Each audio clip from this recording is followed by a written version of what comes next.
If you are joining us here for the first time, you're very welcome. This is the weekly Apologetics Academy webinar, which we run every Saturday at 8 p.m. Greenwich Meridian Time, which translates as 3 p.m. Eastern, 2 p.m. Central, or 12 noon Pacific.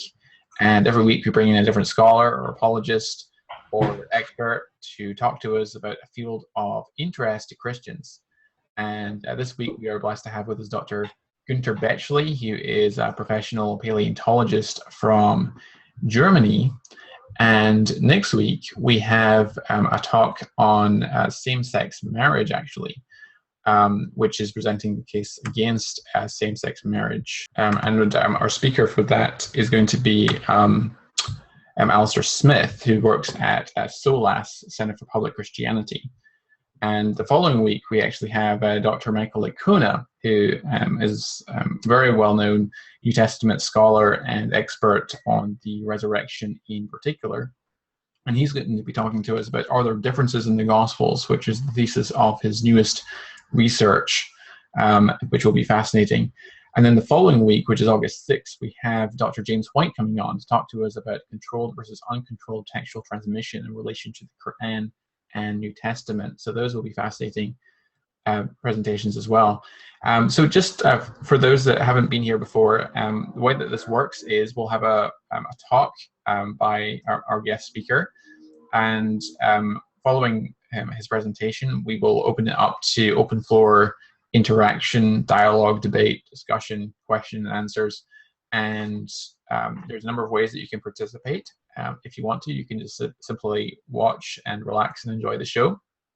Or you can submit questions anonymously using the Q&A button at the bottom of your screen. Or you can participate and interact in the chat window. And you can also raise hand, which will then signal to me that you wish to interact with Günter by engaging your audio and video, and then I will promote you to be a co-panelist with our guest speaker, and you can ask your questions and dialogue and comment that way as well. Please, if you're participating in the Q&A, keep your questions on topic and don't ramble on endlessly either, or I will have to cut you off. But this evening we're going to be having a discussion about the fossil record and evolution and intelligent design with Dr. Günter Bechly. So Günter, do you want to maybe just introduce yourself and then get straight into your presentation? That would be awesome. Sure. So thank you, Jonathan. I'm really glad and honored to participate in this forum. So let me first tell a little bit about myself. I studied zoology and paleontology at the University of Tübingen in Germany and made my PhD in 1999 about the fossil record and evolution of dragonflies. And in the same year, I became curator for amber and fossil insects at the State Museum for Natural History in Stuttgart, which is in southern Germany. It's one of the 4 or 5 biggest natural history museums in Germany. And my special field of interest is one fossil record of dragonflies, their evolution, their phylogeny, then the insect fauna, fossil insect fauna of Mesozoic limestones. That would be, for example, the Jurassic Zonhofen limestones and the lower Cretaceous limestones of the Crato Formation in Brazil, on which I worked for 10 years probably. And in the recent last years, my main field of work is the insect fauna in Burmese amber from Myanmar, which is about 100 million years old, quite well dated. So, but as curator at a natural history museum, your work is not only research, but also public outreach. So I was organizer for one of the biggest, if not the biggest, event in the Darwin year celebrations of 2009-2010 in Germany, and I organized a large Darwin exhibition. This exhibition, 2009-2010, and in the course of this exhibition, we authored a book, which I co-edited and co-authored on evolution. But in the preparations for this Darwin year exhibition, I made maybe one mistake. I read the books of the intelligent design proponents, the books by Bechly and Bill Dembski, And actually, what I found out was that they are, for one, misrepresented by their opponents, that their arguments are much stronger than I expected.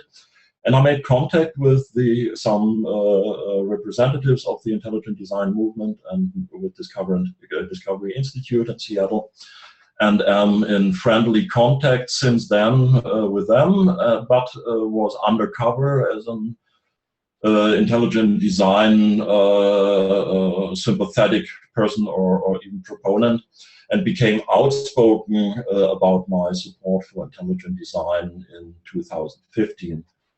So I'm meanwhile a critic of neo-Darwinism myself, even though being a evolutionary biologist and paleontologist. So most people will probably think if you have this kind of critical attitude to neo-Darwinism that you come from a kind of evangelical Christian background. That's not at all the case with me. I'm one of those persons who were atheists for most of their life. I was a complete atheist and materialist till my late 30s. I was not baptized, never went to church, never visited any religious education, which is compulsory or was compulsory in those times in Germany. And I didn't come to Christianity or to theism or critic of Darwinism because of scripture. My interest started with modern physics, and by becoming interested in modern physics on a popular science level, quantum interpretation of quantum mechanics, relativity theory, cosmology, I realized certain philosophical problems related to the philosophy of time, causality, and so on. I also was interested in philosophy of mind and realized the problem of the hard problem of consciousness. And so I very early came in my spiritual journey to the conclusion that materialism is inapt to explain the data and what our experience of the world. And I started to explore different worldviews, and I started with some kind of New Agey stuff, pantheistic neo-paganism, then Ken Wilber's integral philosophy, then for several years very strongly evolved in process philosophy, Whiteheadian process philosophy. Then moved to John Leslie's branch of Neoplatonic absolute idealism, came to deism, non-denominational theism, and relatively recently to Roman Catholic Christianity. So no church background, and I know that most atheists don't like those stories and probably say, well, that's all forged and these people were Christians all their lives, but it's not the case with me. So I was convinced by the evidence. I explored the evidence, the pros and cons of different worldviews. Actually, in one place in my spiritual journey, I made a big worldview chart, and I made pluses and minuses to different points and counted which worldview scores best. And so I really evaluated the evidence. But theism and Christianity is not the topic subject of our webinar today. So the subject is the fossil record. And what does the fossil record say about common ancestry, and what does it say about the Neo-Darwinian mechanism?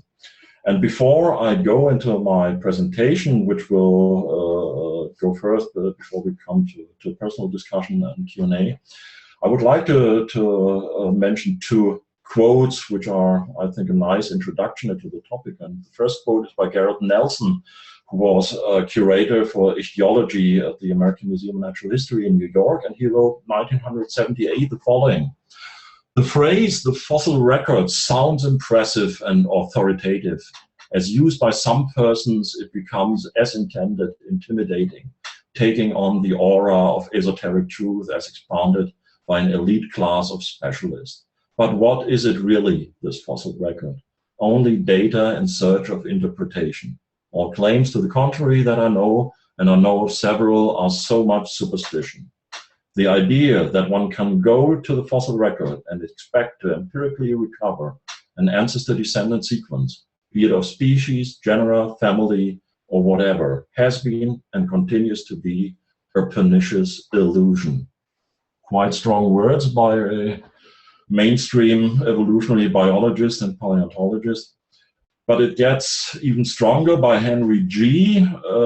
Henry G. still is senior editor for biology at the most prestigious scientific journal in the world, Nature, and he wrote 1999, and he is himself a vertebrate paleontologist. No fossil is buried with its birth certificate. That and the scarcity of fossils means that it is effectively impossible to link fossils into chains of cause and effect in any valid way. Günter, sorry to interrupt. Are you meaning to share your screen at this point because you're not sharing yet? No, I just talked this. I'm sharing later when I show pictures or something.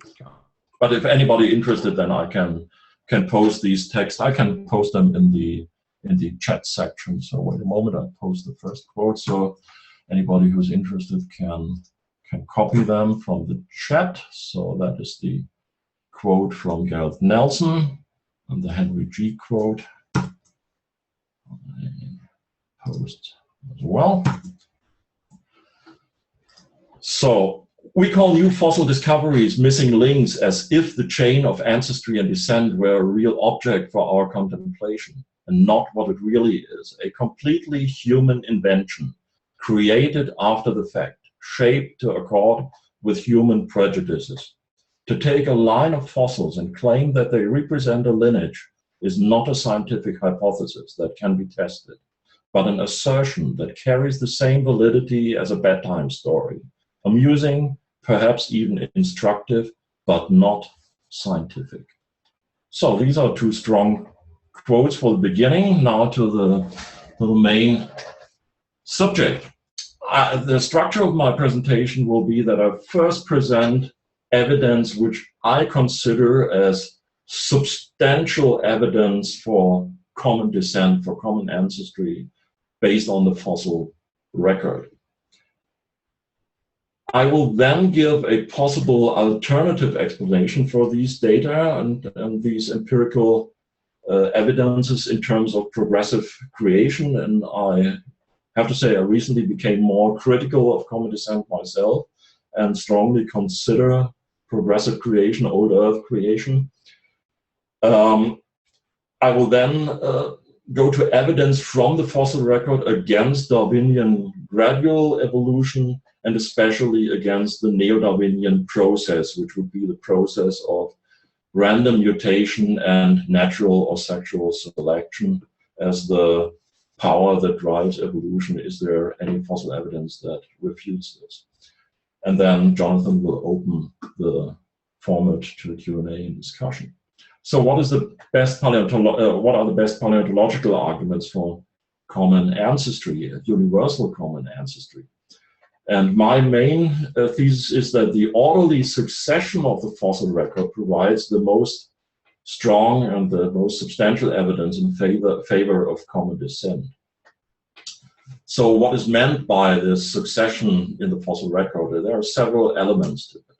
The first element is the stratigraphic order from simple to complex. So when you go back in the geological column, and everybody will agree that the lower you get, the older the sediments are, however you date them, then you find in the most basal layers nothing, and then you find only bacteria, and then you find the first eukaryotic unicellular organisms, and then you find primitive marine invertebrates, and then you find marine vertebrates, and then you find in upper layers terrestrial vertebrates, starting with amphibians, and then first reptiles, and so on. And in the youngest strata, since 5 million years, you find fossils that are assigned to the human lineage.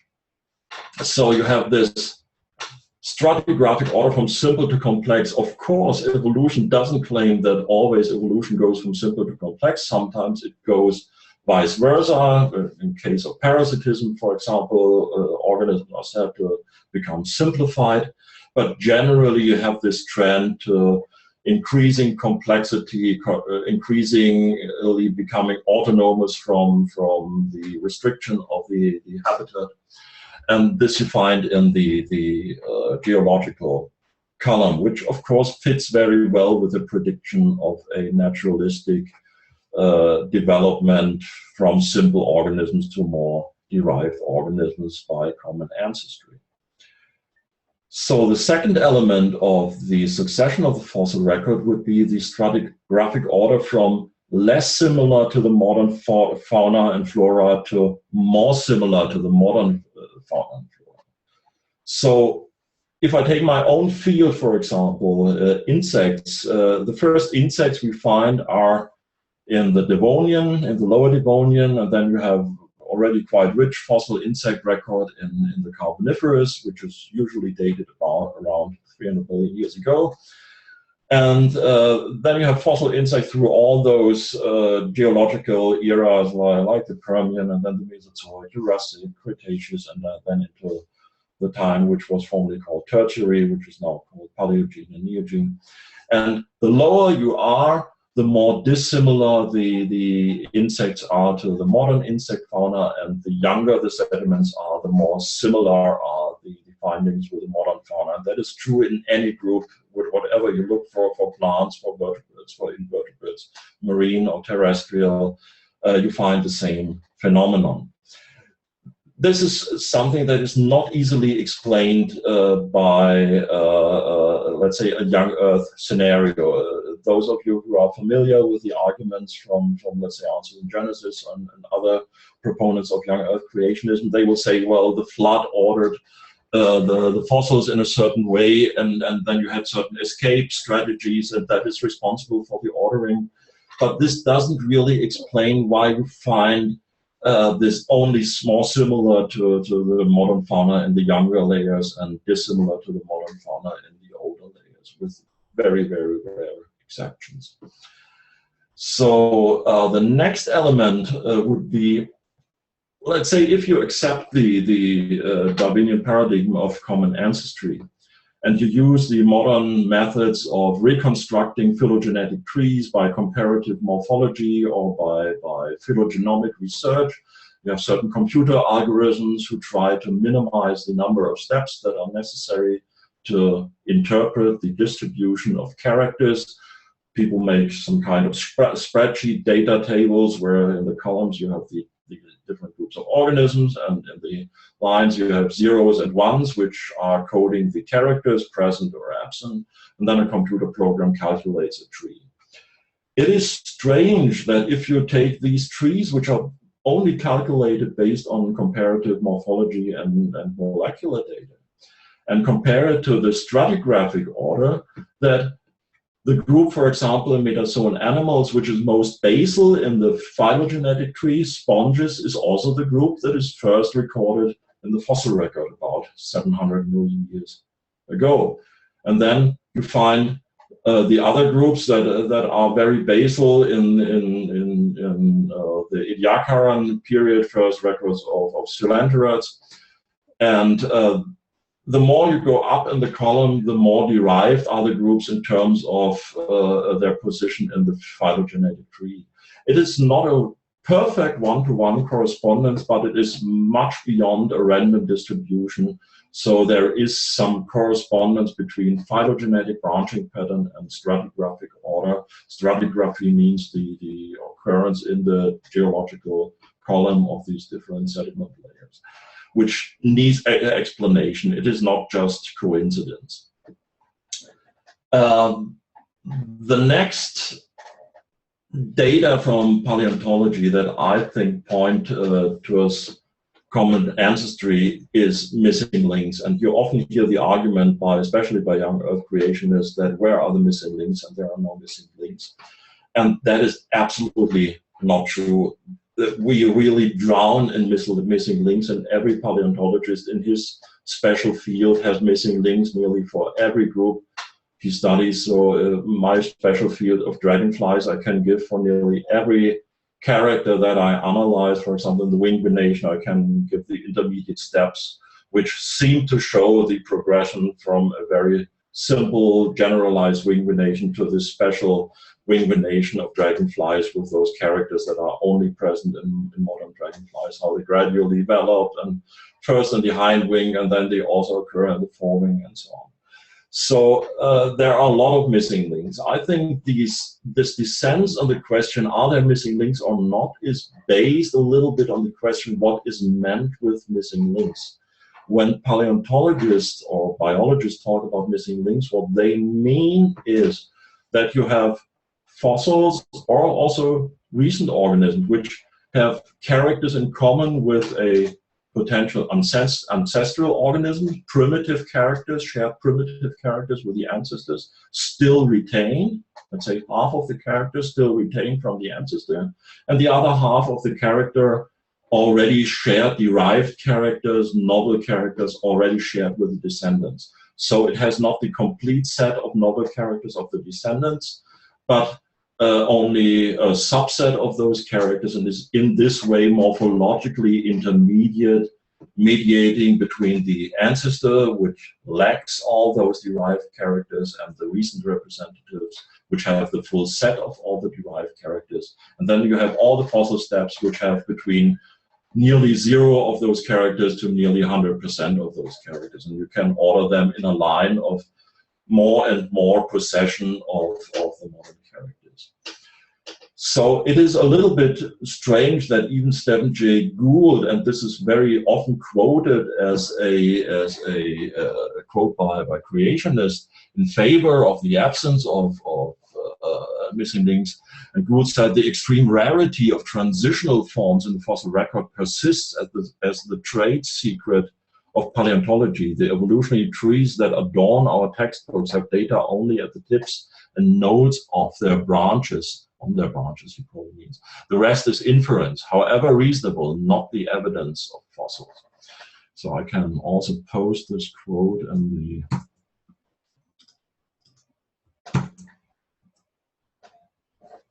chat section. So, and this gives an indication about the misunderstanding. What creationists mean when they say there are no missing links is there are no fossils or nearly no fossils that show a gradual transition from one species to another species with all those tiny fine steps that are postulated by the Darwinian mechanism. And that is indeed true. We don't have evidence for gradual transition from one species to the other, with very rare exceptions. But what we really have in abundance in all groups is these morphologically intermediate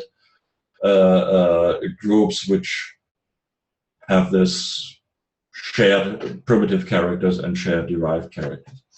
So that is another point of paleontological evidence that points to its common ancestry.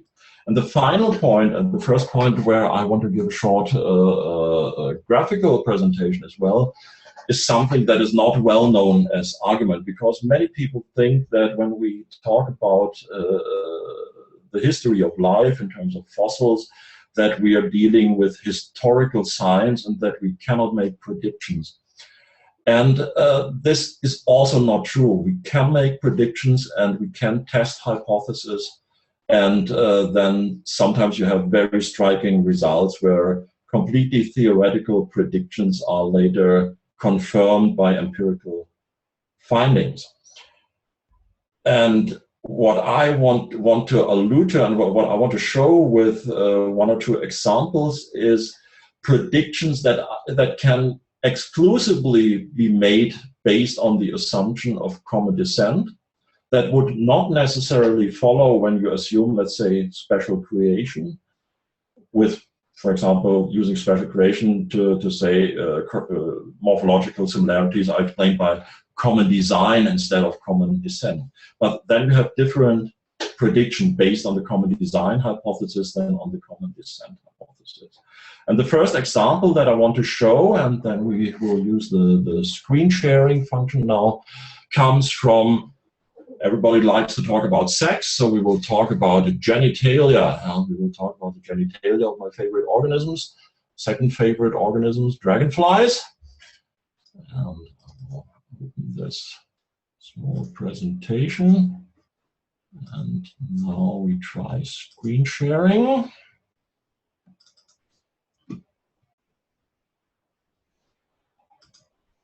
So, Jonathan, could you confirm that you see the slide? Yep, it's up. Okay, great. So, dragonflies. Dragonflies are insects. And just to give a short introduction for those who are not biologists, insects are different from vertebrates. Vertebrates are hard inside, soft outside, so they have an endoskeleton. insects are like knights. They have an exoskeleton. They are hard on the outside, soft on the inside, and they have three parts. They have a head, here the head of the damselflies. You see the mouse pointer as well? Jonathan? Yep. Okay, great. So the head, then you have a breast part with 3 segments, each with 2 pairs of legs. Therefore, insects are also called hexapod, 6 legs. And the second and third breast segment in winged insects has a pair of wings, usually 2 pairs of wings. And then you have the so-called abdomen, the hind part of the body, which has 10 segments and some appendages at the end. And that's the general body plan of an insect. So the genital opening of males and females in insects is usually located near the end of the abdomen, at the end of the 8th segment in females and at the end of the 9th abdominal segment in males. That is also the case in dragonflies. So probably all of you have already seen this kind of mating wheel, this heart-shaped wheel, which, by the way, is the reason why in France these insects are popularly called papillon d'amour, the love butterfly, because they have this mating position in this heart-shaped form. So what are they doing? The male, this is the colored animal here, grabs the female behind the head, but the genital opening is here. What do? Do they have sex with the head of the female? Of course not. So what is going on? What is going on is that dragonflies, as only group among those millions of insects, have a so-called secondary male genital apparatus, which is located at the base of the hind part of the body, at the base of the abdomen. Here, the mouse pointer is. You see here on this picture in the lower left, a detailed photo of the secondary genital apparatus, which is located at the 2nd and 3rd abdominal segment. And what you need to know for the argument that I want to present is that you have 3 subgroups of recent dragonflies, 3 so-called suborders. You have the damselflies proper, which you have here as the first picture up. Then you have the real dragonflies, which you have on the lowest picture. And then you have an intermediate group, which only has a few relict species in Eastern Asia, which is called Anisocygoptera. It's in a way intermediate between the damselflies and the dragonflies. They could call them dragon damselflies or damsel dragonflies. So all of these 3 groups have this secondary male genital apparatus. They all have this strange mating position, where the male grabs with these forceps at the end of the abdomen. What did I do now? Sorry. I don't know why the image went small now. Moment. Go back. Okay, so here we are again. So we have these 3 suborders of dragonflies. They all have the same secondary genital apparatus in the male. And if you look at the construction of this genital apparatus in the 3 suborders, then you find the same substructures. You have here, called with HA and HP, 2 lateral pairs located on the sides of the segments of holding devices, the so-called hamuli anterioris and the hamuli posteriores. They are present in all 3 suborders. Then you have an unpaired median process, which is called ligula, which have well developed in 2 of the suborders and very much reduced and small in the other suborder. And in all 3 groups, you have an unpaired bottle-like structure, which is called the sperm vesicle or vesicula spermalis, which is located on the 3rd segment. And what males do is, before they copulate in this heart-shaped position, the males turn their own body and fill with a primary genital opening, which is at the end of the abdomen. They put it here, and then they fill this bottle with sperm, and then when they grab the female will attach their genital opening to this apparatus, and then the copulation gets going. Now comes the really surprising part. Even though this apparatus is, after all criteria of homology, homologous in all these 3 groups of dragonflies, they all share the same substructures. In each of the suborders, a different substructure is developed as a functional penis, as intermittent organ, as the organ which not only transfers the sperm to the female genital duct, but also has devices to remove sperm from previous copulation with other males, which is a phenomenon which is called sperm concurrence or sperm competition in the animal kingdom, that males increase their reproductive success by removing the sperm from other males before they copulate and transfer their own semen. Therefore, these structures which are developed as penis in these three groups of dragonflies are very sophisticated. They are subsegmented. They have outgrowths, devices like brushes, which are used to remove this foreign sperm. They look very complicated. They are very specific on the species level, can be used to delimitate species taxa. And if you look at the damselflies, at the Zygoptera, here this unpaired median structure is enlarged and subsegmented and developed as penis.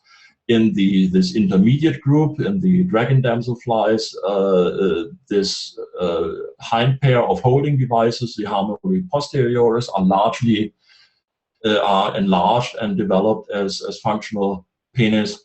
And in the dragonflies proper, in the Anisoptera, the sperm vesicle itself is much enlarged, subsegmented, and developed as penis. This is very strange, and it is especially strange because you cannot postulate any of these three types as ancestral, because in terms of evolution, it wouldn't make sense to have a very sophisticated structure which is used to remove foreign sperm to transmit your own sperm, and then reduce it and replace it by the same structure derived from the same apparatus, but from a different substructure of the apparatus. So based on a method which is based on phylogenetic systematic founded by Willy Hennig, which is a kind of methodological apparatus to do reconstructions of phylogenies and interpret character distribution and reconstruct ancestral sets of characters based on the principle of parsimony or Occam's razor. And when you apply this procedure, which it would go too far to explain it in detail, but it is a standard procedure in evolutionary biology, you result in an apparatus you compare with a so-called outgroup. And what you get as a result is, if you do this procedure, is for the ancestor of all three suborder an apparatus which lacks a penis, which has all substructures in the primitive state, not enlarged, not subdivided, not developed as a functional penis. But that wouldn't make sense, at least if these animals did copulate. But dragonflies are, if you look at the phylogenetic tree, very basal in the phylogenetic tree. And a little bit more basal are primarily wingless insects like silverfish, which you maybe know as unwelcome guests from your kitchen or cellar.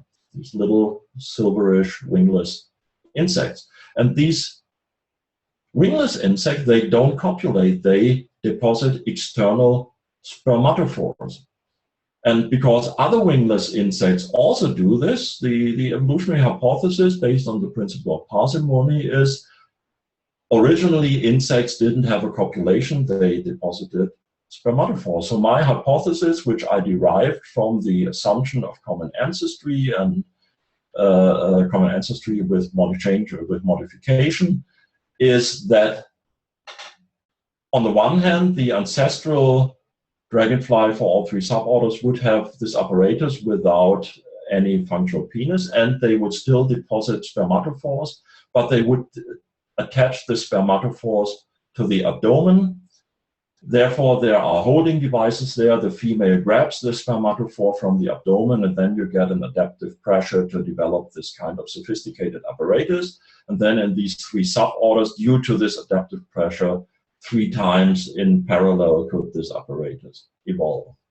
Now, another prediction would be if you go further down the tree, let's say to those carboniferous giant dragonflies, maybe they still deposited spermatophores on the ground like silverfish.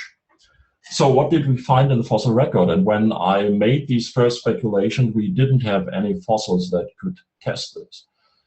And what we found first is this animal. There are several fossils of this. This doesn't look very spectacular. It's just an abdomen with some remnants of the wings.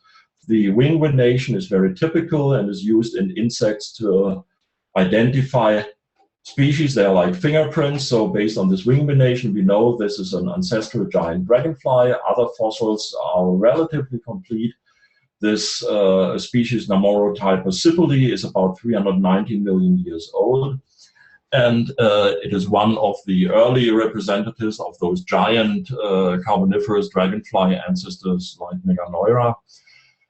And this is the only finding of a male animal with a preserved genital apparatus and the complete abdomen. And what we find is that these animals indeed lack the secondary genital apparatus on the second and third abdominal segment. And what they have is primary, secondary organs. Here, don't be worried that there's a difference between the drawing and the actual fossil. That is not paleontologist cheating. It's all fossils like this come with a part and a counterpart. So this is just one of the two slabs, and some of the data are on one slab, others on the other slab, and then you draw both of them, combine the drawings, and then you get the complete structure. So if you compare this male genital apparatus with the male genital apparatus of silverfish, then they are not only strikingly similar, but nearly identical, which would, and as I said, silverfish still deposit external spermatophores. So if you look at the oldest, and this is one of the oldest dragonflies we know, if not the oldest dragonfly at all, then we have fulfilled the prediction. There's no secondary genital apparatus on the base of the abdomen, and the primary genital apparatus looks like silverfish, which had external spermatophore. But what is when we go further up to the tree, to the ancestry of these three suborders? And I had one suspicion. There is a very famous among collectors and paleontologists fossil dragonfly from the Solnhofen limestones. That is the fossil locality where Archaeopteryx come from. And there are also a lot of fossil insects. And this fossil insect, which I mean, is Tarsophlebia eximia, about 150 million years old.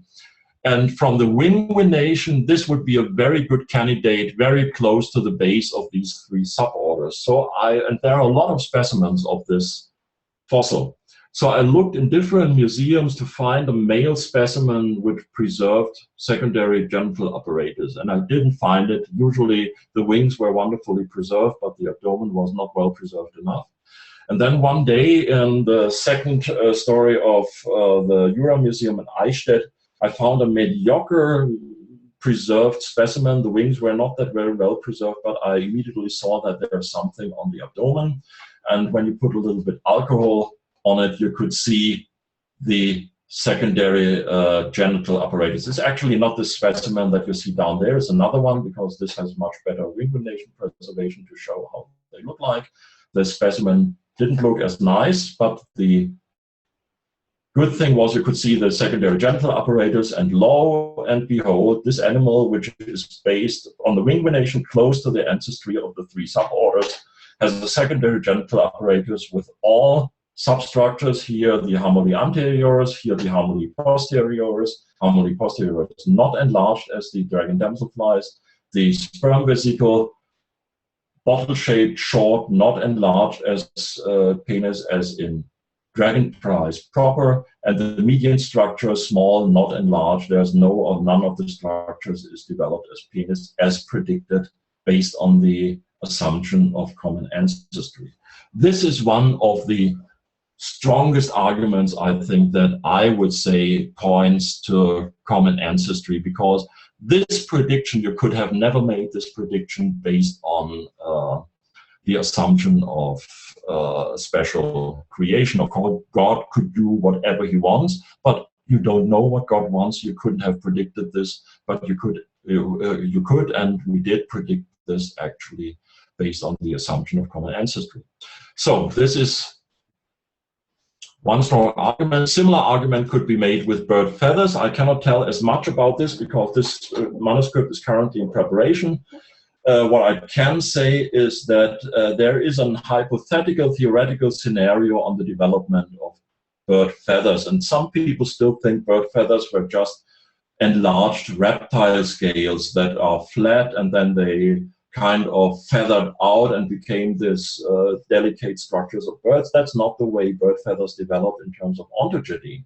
When bird feathers develop in ontogeny, they develop as a tube-like structure, and then the outer side of the tube, there are certain hardened parts which later become these branches of the feather, and sub-branches and sub-sub-branches.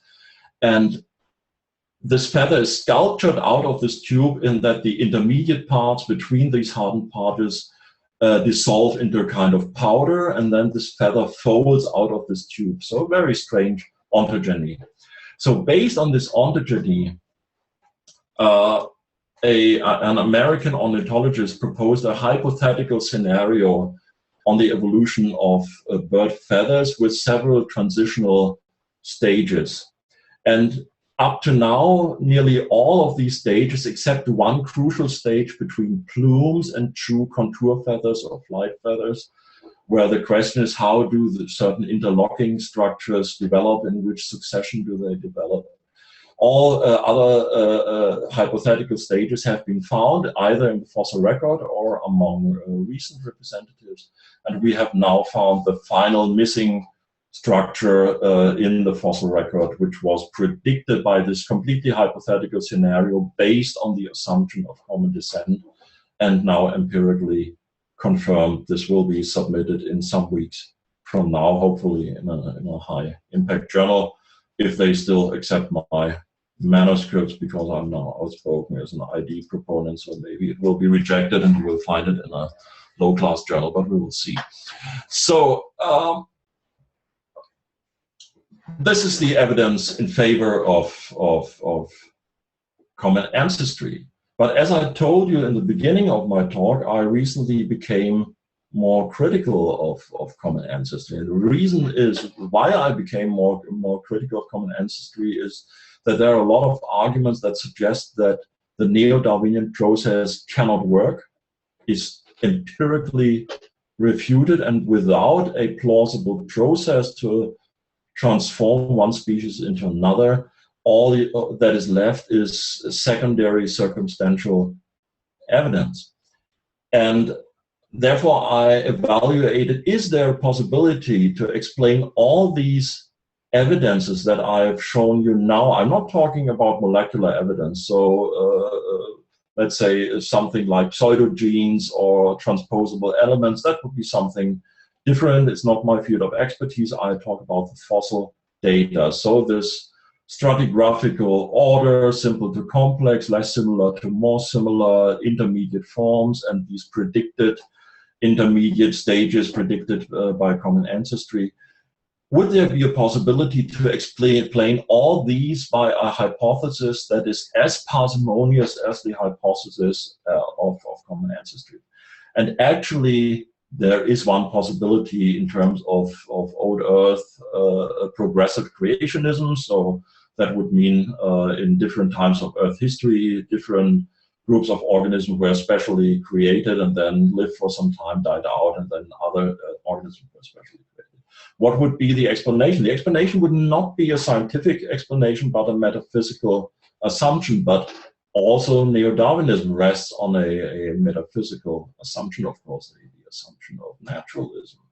So the idea, what could explain this evidence, is not mine. The idea was by Rick Sternberg, famous representative of the ID community in America, also fellow of the Discovery Institute. And in a private talk with him, where we talked about certain philosophical implications of science,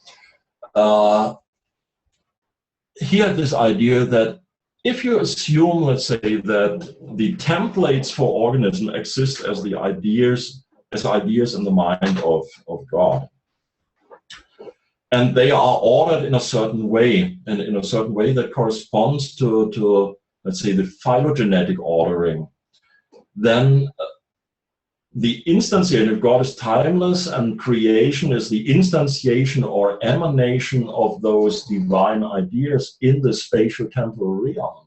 Then it would make sense to find the same kind of ordering that is present as logical ordering in the mind of God in the spatio-temporal realm. But what reason should we have to expect that the ordering, the logical ordering in the mind of God should correspond exactly to this ordering, simple to complex, and less similar to more similar, and the correspondence between stratigraphy and phylogenetic ordering? And actually, there's an argument. And the argument is based on a branch of modern phylogenetic research that was developed by Gareth Nelson, the guy who made the first quote that I mentioned in my talk, and his colleague from the American Museum of American History, American Museum of Natural History in New York, Norman Platnick, who was a curator for spiders and arachnids at this museum, and they developed a method called pattern cladistics. So cladistics is this phylogenetic method based on Billy Hennick's revolution in biological systematics, that all reconstruction of relationships should only be based on shared derived characters and so on. And pattern cladists said, well, there is a kind of circularity in this argument. You base your trees, your reconstruction of phylogenetic trees on arguments of homology with presupposed common ancestry, but actually we can do this whole procedure of reconstructing these cladograms without any assumption that they represent phylogeny or evolution. It is just a sort of maximation of information content. And actually, if you compare different procedures to classify an organism and to compare their morphology and to put this into a kind of order, then you automatically arrive into a kind of hierarchical ordering where you order organisms in terms of more and more similar to each other. So since this pattern cladistic ordering has nothing to do with evolution or common ancestry, but simply logical order or based on information content, it would make perfectly sense to say that this order would be present in the ordering of forms in the mind of God and would then be instantiated in the spatio-temporal realm by progressive creation. So, as I said, this is not a scientific, not an empirical argument. It is a metaphysical assumption, but any science rests on certain metaphysical assumptions. And based on this single metaphysical assumption, it would be perfectly reasonable to say progressive creation could explain all these data. Different question is atavisms, kind of structures that reappear, like those hind fins in dolphins that were found, or as I said, molecular data. I'm not sure if they could be explained with something like this, but at least all this paleontological data would make sense in an old Earth progressive creation scenario. So that was the issue of common descent. Now, is there a problem for common descent by paleontological data? Of course there is. You all know this story of the Cambrian explosion that was also made to subject by Steve Meyer's book, Darwin's Doubt. Cambrian explosion, also called biology's Big Bang. And the problem is that what we should find is a bottom-up pattern. So first we should find the species difference, and then generic difference, and then family level differences, then order differences, and all those slight changes that make up different animal phyla. But what we find is that these phyla appear relatively suddenly in the fossil record in the Cambrian. And they get then more diversified in biology's second Big Bang, which happened in the Ordovician, which is called the Great Ordovician biodiversification event, where you get all the generic differences and then family level differences. So, of course, there are some issues involved, and they were all discussed in the aftermath of Steve Meyer's book. So, of course, phyla are in a way arbitrary. Those categories in systematic classification, they don't really have a correspondence in nature.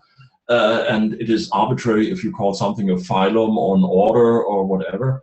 But what is not arbitrary is body plans. And what indeed is irrefutable is that you have the sudden appearance of very different body plans in relatively short geological time. It is completely irrelevant if you calculate the Cambrian explosion, as Steve Meyer did in his book, with 10 million years, or if you include the small shelly fauna from the two periods of the Lower Cambrian before, and it's 20 million years. It is very short time for the appearance of these vast differences in body plan, and you don't find any plausible precursors in the fossil record before, even though there are fossils from the Ediacaran, which are completely alien, and we don't know what they are. We don't even know these Ediacaran organisms, if they are an independent way to multicellularity, or if they are large unicellular organisms, or plants, or fungi, or animals. They are certainly not the ancestors of modern animals. They have a different kind of symmetry, they have a different kind of growth.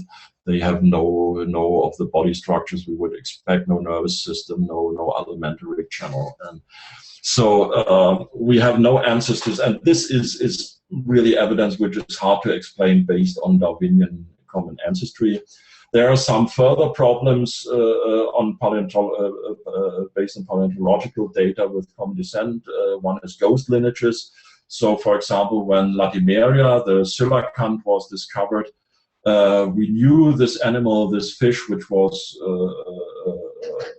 rediscovered in the 50s, as far as I remember, of the 20th century, in the region of the Comore Islands between Eastern Africa and Madagascar. And before, we only knew them as fossils, but only up to the Cretaceous area. There are no fossil coelacanths in the whole territory. So 65 million years till now, no fossils, but we have them recent now, even in two species. There was a second population discovered in Indonesia, and we have them fossil from the Paleozoic till the Cretaceous, but in between there's nothing strange. Why not? There are a lot of fish fossils, marine, from different kinds of habitats. Coelacanths are not that rare. The locality that I know very well, because I also co-edited it, a large monograph on the crater formation, Cretaceous crater formation from Brazil at Cambridge University Press. Coelacanths are relatively frequent in these strata. They are not rare fossils. They are not really abundant, but they are not rare like Archaeopteryx. So it's strange. There's also this problem, for example, if you look at the human lineage and you have all those skulls that are attributed to human lineage till the postulated splitting to the chimp lineage 5 million years ago. The earliest representatives would be Ororin and Sahelanthropus. Strange thing is for the chimp lineage, which is, of course, if they're based on the same splitting event 5 million years ago, one branch goes to the humans and the other branch goes to chimps. No chimp fossils. Why not? It's basically a similar region. It's at least strange. So conflict between phylogenetic trees, conflicting data, morphological data conflict, molecular data conflict, that's a problem, especially when you look at fossils. And what I recognize, and which is really a frustrating experience, is if you look, let's say, at character distribution in recent organisms, then you often have correspondences between characters which look very clear evidence for common for relationship. For example, if you look at elephants and sea cows, which are based on molecular data and all kinds of morphological data, sister groups, they had one common ancestor. They called Teditaria, and there was one extinct group which was attributed to the Teditaria, which is meanwhile removed and was transferred to the Perissodactyls, to the groups which includes horses and rhinos and tapirs. It's called Desmostylians. They are extinct, but previously they were included in Teditaria. All these three groups share an absolutely unique mode of tooth replacement. Desmostylians, fossil, and elephants and manatees recent. What is this kind of tooth replacement? It is called horizontal tooth replacement. So when an elephant chews on his cheek, teeth and they are worn and not usable anymore. It just falls out of the mouth, and then a second cheek is coming from behind and is shifted forwards, horizontal tooth replacement, not occurring in any other mammalian group except elephants, sea cows, and desmosterians. So this would clearly, they are related based on molecular data, on other morphological data. It looks like it's clearly evidence for common ancestry.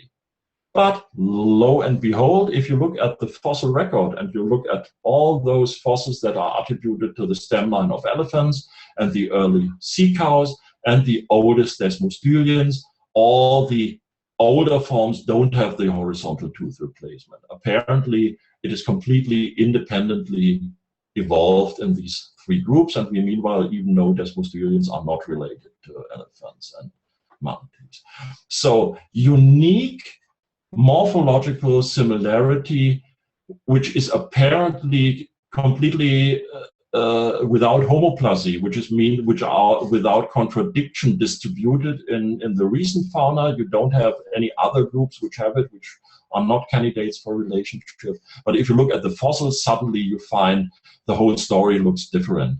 Either these characters are missing and they are independently developed, or you suddenly in dragonflies, what you find is that certain characters that are very uniquely distributed in recent representatives, when you look at older fossils, it looks like they appear, reappear. Some groups have it, some other groups don't have it, completely unrelated, a complete mess. And this apparent nice distribution of characters in the recent fauna looks like an artifact.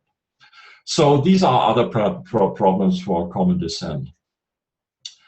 But the real problem that is posed by paleontological data for evolution, and especially for Darwinian evolution, is that the fossil record, one, shows that it is not continuous, that there is a discontinuity, and the second is the problem of the available time spans for mutations to develop and become fixed in populations, which is, and these time spans are shown by the fossil record and they are too short, which is called the waiting time problem.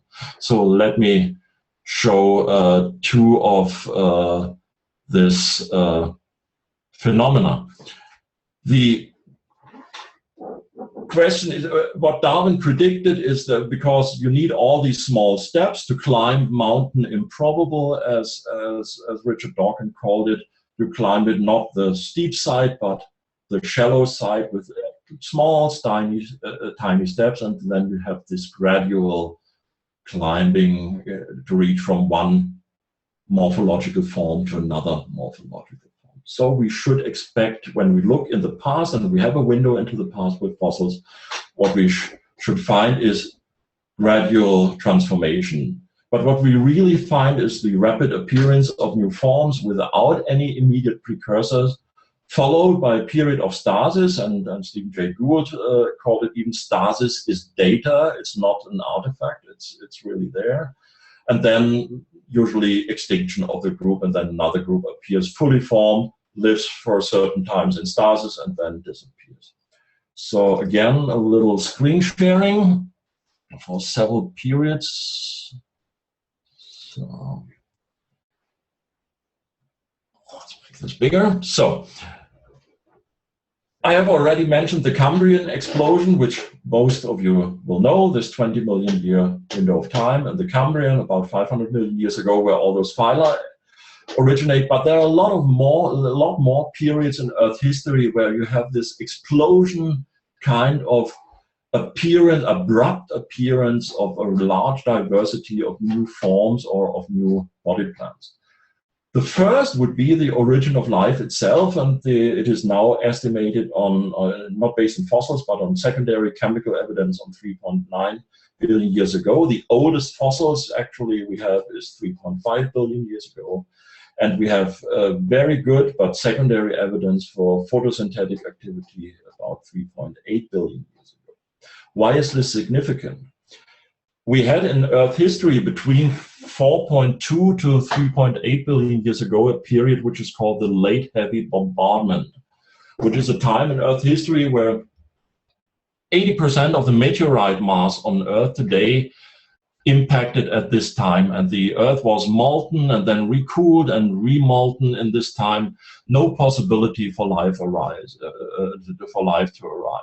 And exactly at the very end of this period, immediately, boom, you have life, and you have nearly immediately afterwards 100 million years. Sounds like a lot of time, but photosynthesis is one of the most complicated mechanisms we have in the history of life. If you look at this cascade of proteins and of reactions that is necessary to establish photosynthesis, it is mind-boggling, this photosystem 1 and photosystem 2. Google it, look at the chart. It's really astonishing that you find this at the very origin of life, abruptly appearing. About the first organisms we have, and all these oldest fossils we have, is blue-green bacteria and stromatolites, organisms that are photosynthetically active. Strange. Then we have an explosion, the so-called Avalon explosion, about 770 million years ago, which is the explosion of animals which produce this strange Ediacaran fauna, these alien organisms of which we don't know what they are, with this strange glide symmetry. They are not bilateral symmetrical, but have this little shifted symmetry left, right, and have a kind of fractal growth, completely alien. They originally suddenly, and then they had a kind of stasis, and then they disappeared. Cambrian explosion, same story. Then I already mentioned the great Ordovician biodiversification event, about 25 million years, but that sounds more as it really was. Most of it happened about 470 million years ago, and that was the greatest biodiversification event in Earth history, where all those different groups of marine organisms on the family level, if it is in mollusks or corals and cephalopods, originated. Then you have, after the end Permian mass extinction, radiation, a sudden appearance of different metazoan groups, previous forms extinct, gone, and then new forms suddenly appearing, including insects. Before, you have forms that are very dissimilar to the modern fauna, and afterwards you have all these modern orders appearing in the Permian. This Permian extinction event, very striking. When people think at mass extinction, they probably think at the end of the dinosaur era, this impact near Yucatan, Mexico. But this was much more severe. At the end Permian mass extinction, about 95% of all marine life and about 75% of all terrestrial life was eradicated. So it was near apocalypse and near end of life on planet Earth. Then with flowering plants, you have a sudden appearance within 15 million years with very complex structures in these flowering plants, which have a very strange embryogenesis appearing relatively suddenly in the fossil record. I will in a moment say why this is sudden, 15 million years. Placental mammals, that's basically mammals like us, which give birth to live young, and birds. Immediately after this Cretaceous and Cretaceous impact, diversification to all these modern orders within 10 million years. And also a discontinuity, by the way, the appearance of human culture. What is strange is that Homo sapiens, if you look at the fossil record, the oldest record, it goes back 200,000 years ago in Ethiopia, where we find the oldest skulls of Homo sapiens. But Homo sapiens stays for about 150,000 years on the level, cultural level of Neanderthalians and even Homo erectus in terms of stone tool culture. And then about 45,000 years ago, suddenly you get the cave paintings, you get fishing hooks, you get carvings of figurines of these goddess statues, of animal statues. So a very sudden appearance of culture as discontinuity in our own fossil or archaeological record. So there's a lot of discontinuity in the fossil record. Let's stop this sharing. And of course, this phenomenon didn't escape Darwin, and he wrote in the Origin of Species why then is not every geological formation and every stratum full of such intermediate links? Geology assuredly does not reveal any such finely graduated organic chain. And this perhaps is the most obvious and gravest objection which can be urged against my theory. I will copy this and put it in the chat window. So, of course, his explanation and the explanation of most paleontologists after him were, well, the fossil record is incomplete and we cannot expect to find this very finely graduate organic chain. But after some decades and nearly a century, there were so many localities discovered, and you have a phenomenon which was very well captured in an analogy by Paul Nelson, who said, imagine you're beachcombing and you're walking the beach, and the first year you do it, you find driftwood and you find mussels and some pieces of a sunken ship that is washed on the shore. And the next year you find something new, and maybe after 5 years you find the first message in a bottle. But after some time you don't find new things, but you got only repetition. And then you know your sample is large enough that you know basically what is out there, and it's not anymore that you should expect too much new things to come in. You have sampled the space. And that is what happened in paleontology. We know now most gaps where we didn't have fossils are closed, and therefore two eminent paleontologists in the 70s, Niles Eldredge and Stephen Jay Gould, they recognized this phenomenon and they tried to explain it in a naturalistic way, and they invented this hypothesis of punctuated equilibria as alternative to phyletic gradualism, and said new species arise very rapidly in small, peripherally isolated local populations by allopatric speciation, automatically resulting in gaps in the fossil record because a new species does not evolve in the area of its ancestors. But the problem with this is, and that was even highlighted in the introduction to their famous article where they established punctuated equilibria in 1972, there's an editorial introduction, and it ends with the following sentence: this idea that theory dictates what one sees cannot be stated too strongly. And this also shows the weakness of this thing. It is not that you have the empirical data and that you base your predictions or your theory on the empirical data. You have your theory already in mind. It must be true, and then you interpret the data to fit the theory. This is, of course, not the way science usually should proceed. So they didn't really provide a good scientific solution to the problem of the discontinuities of the fossil record. So the fossil record does not confirm the predicted gradualism that we should expect based on Darwinian evolution.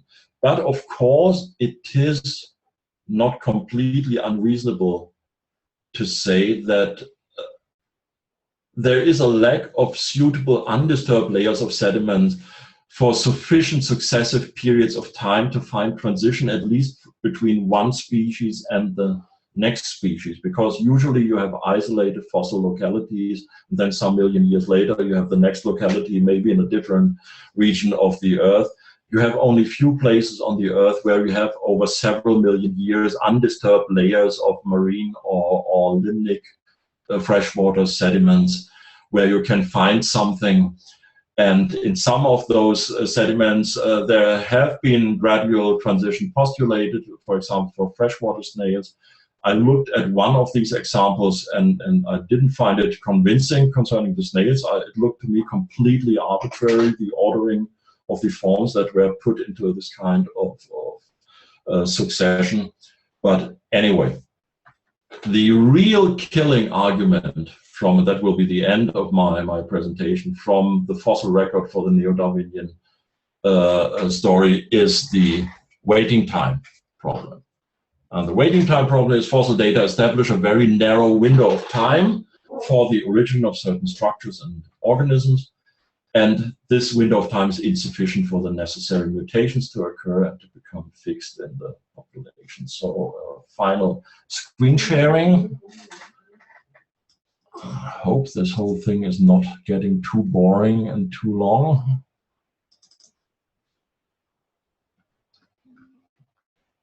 So let's get here. So this is part of a presentation that I made for a meeting with my friends of Discovery Institute, therefore this label up there. So waiting times for coordinated mutation in the fossil record.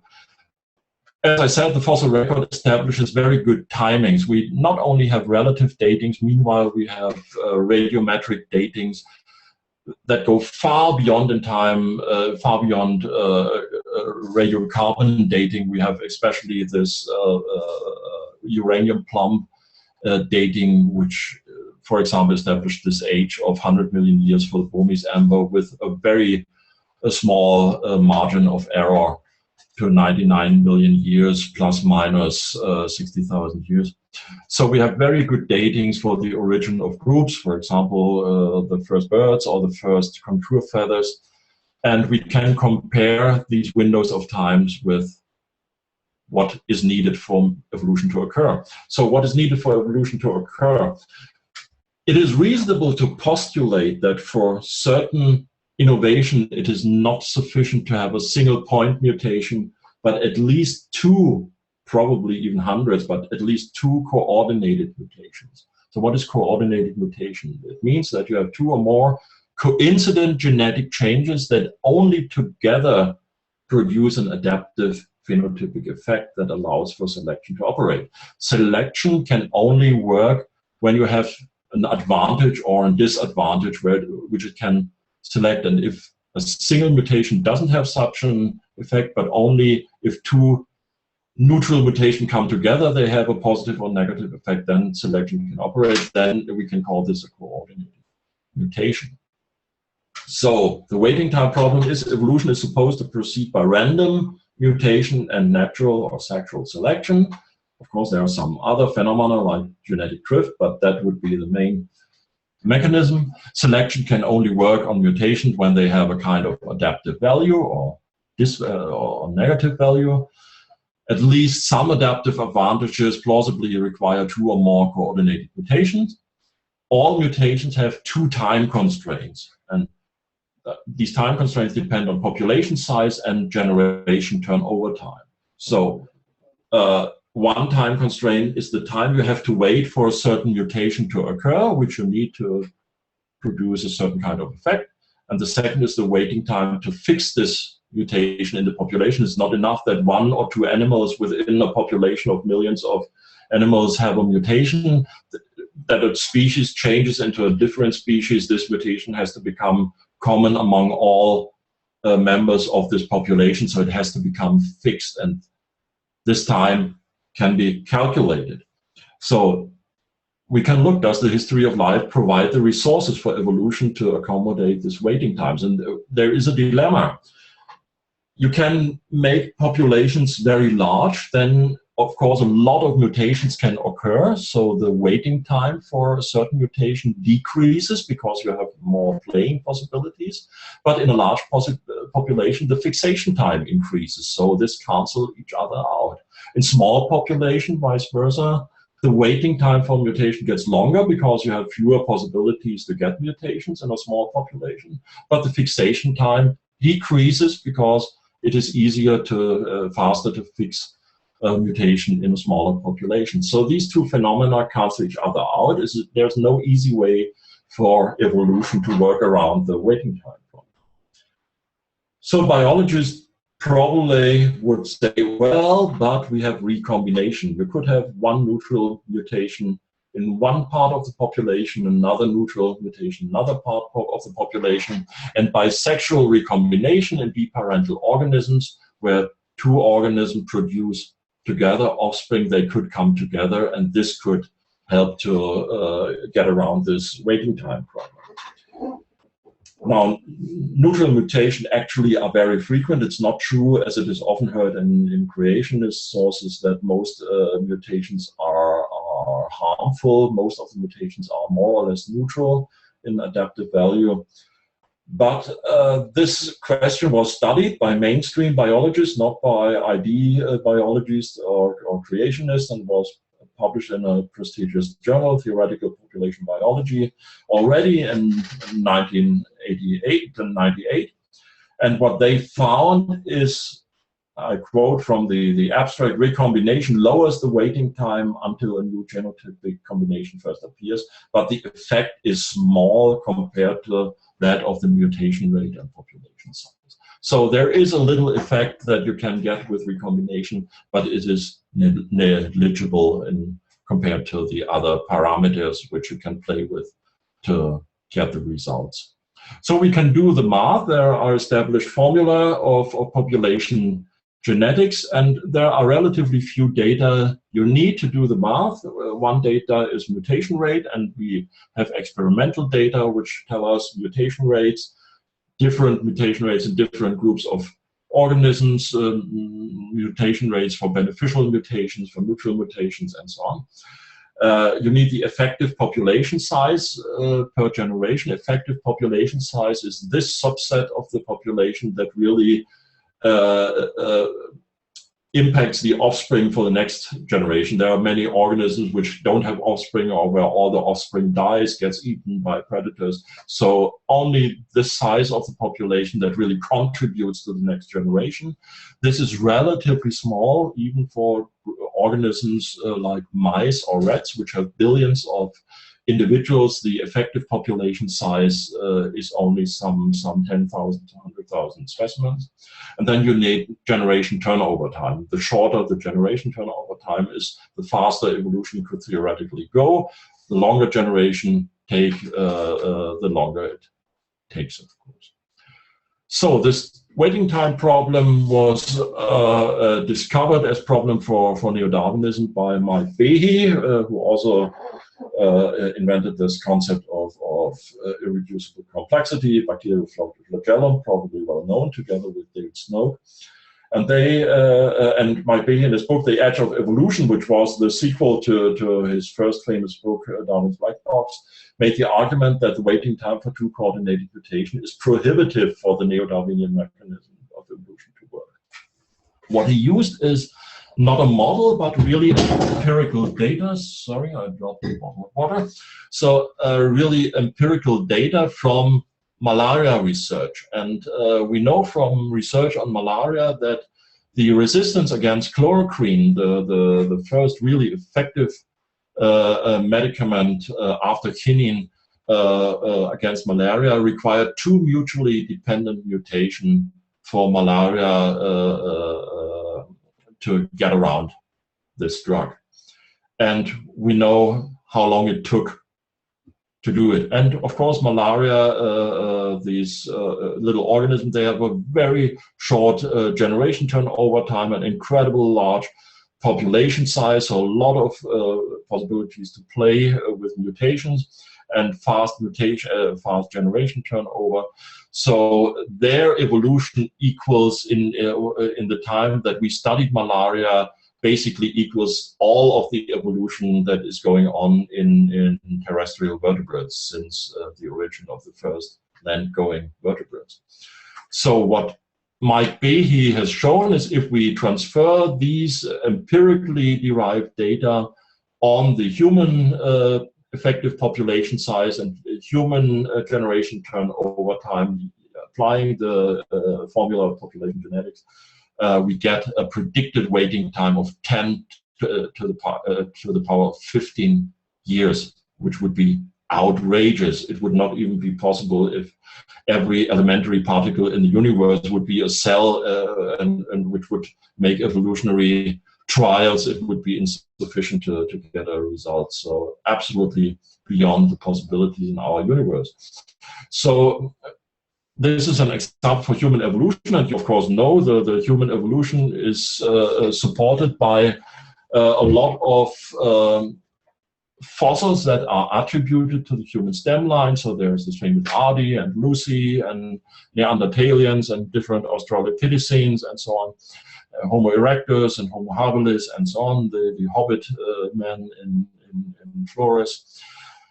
and they can be put into an evolutionary timeline, and you can calculate the available time. So the splitting time between chimps and gorillas and humans would be about 6 million years ago.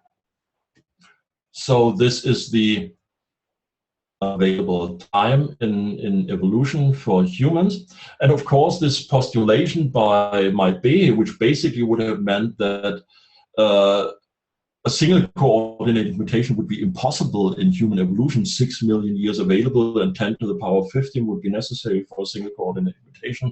This cannot be. This would refute Neo-Darwin evolution. So they tried to refute Bechly, and Durrett and Schmidt made a famous paper in 2008 and claimed that Bechly got it totally wrong. This 10 to the power 15 is completely unrealistic, and they established it's only 260 million years of waiting time. Oh, that's still quite a lot, considering that 6 million years are only available since the splitting of the human lineage from the chimp lineage. So 260, even according to the most conservative Neo-Darwinian calculation, would be necessary for a single coordinated mutation. That doesn't look like a refutation of the waiting time problem. And recently, Sanford, who is a creationist, but also a molecular biologist, he published a paper in 2015 in a completely mainstream journal, Theoretical Biology and Medical Modeling. And he used a computer simulation to calculate the waiting times. He used a little bit different calculation from Durrett and Schmidt, based on a reasonable estimate from ancestral hominid population, about 10,000 individual, generation turnover time about 20 years. And what he got is, for a single point mutation, not even a coordinated mutation, you need a fixation time of 1.5 to 15.9 million years. But as soon as you have a single codependent mutation, you need at least 85 million years, even in such a small bottleneck hominid population. So this is prohibitive, considering 5% difference in the human versus chimp genome. 5% difference, even if you accept this 95% similarity, which is of course only based on the coding DNA, then this time is far too short to get this genetic difference. So there is a problem. And Rick Sternberg made the same calculation in the example of whales in a famous debate with Donald Prothero, American vertebrate paleontologist and ardent defender of neo-Darwinism. And Rick Sternberg used whale evolution because, meanwhile, whales are one of the poster childs where we say we have so good fossil record, we can show the complete transition from wild pig-like ancestors, which were still terrestrial, over amphibic ancestors, pinnipede-like ancestors, to fully aquatic whales. They are well dated, these fossils, mainly found in India and Pakistan in the Eocene. And there's a recent paper, 2013, which established all the characters that are necessary to get a marine whale, the molecular background, the fossil background, the dating. So we have wonderful data. And what are the results if we do the math and use the model of Durrett and Schmidt, the mainstream Neo-Darwinian population geneticists, and very generous estimates of a population size of 100,000 individuals, which is a lot for large mammal, marine mammal, and a generation turnover time of only 5 years, which is nearly unreasonably short, then the resulting waiting time was 43.4 million years for a single coordinated mutation.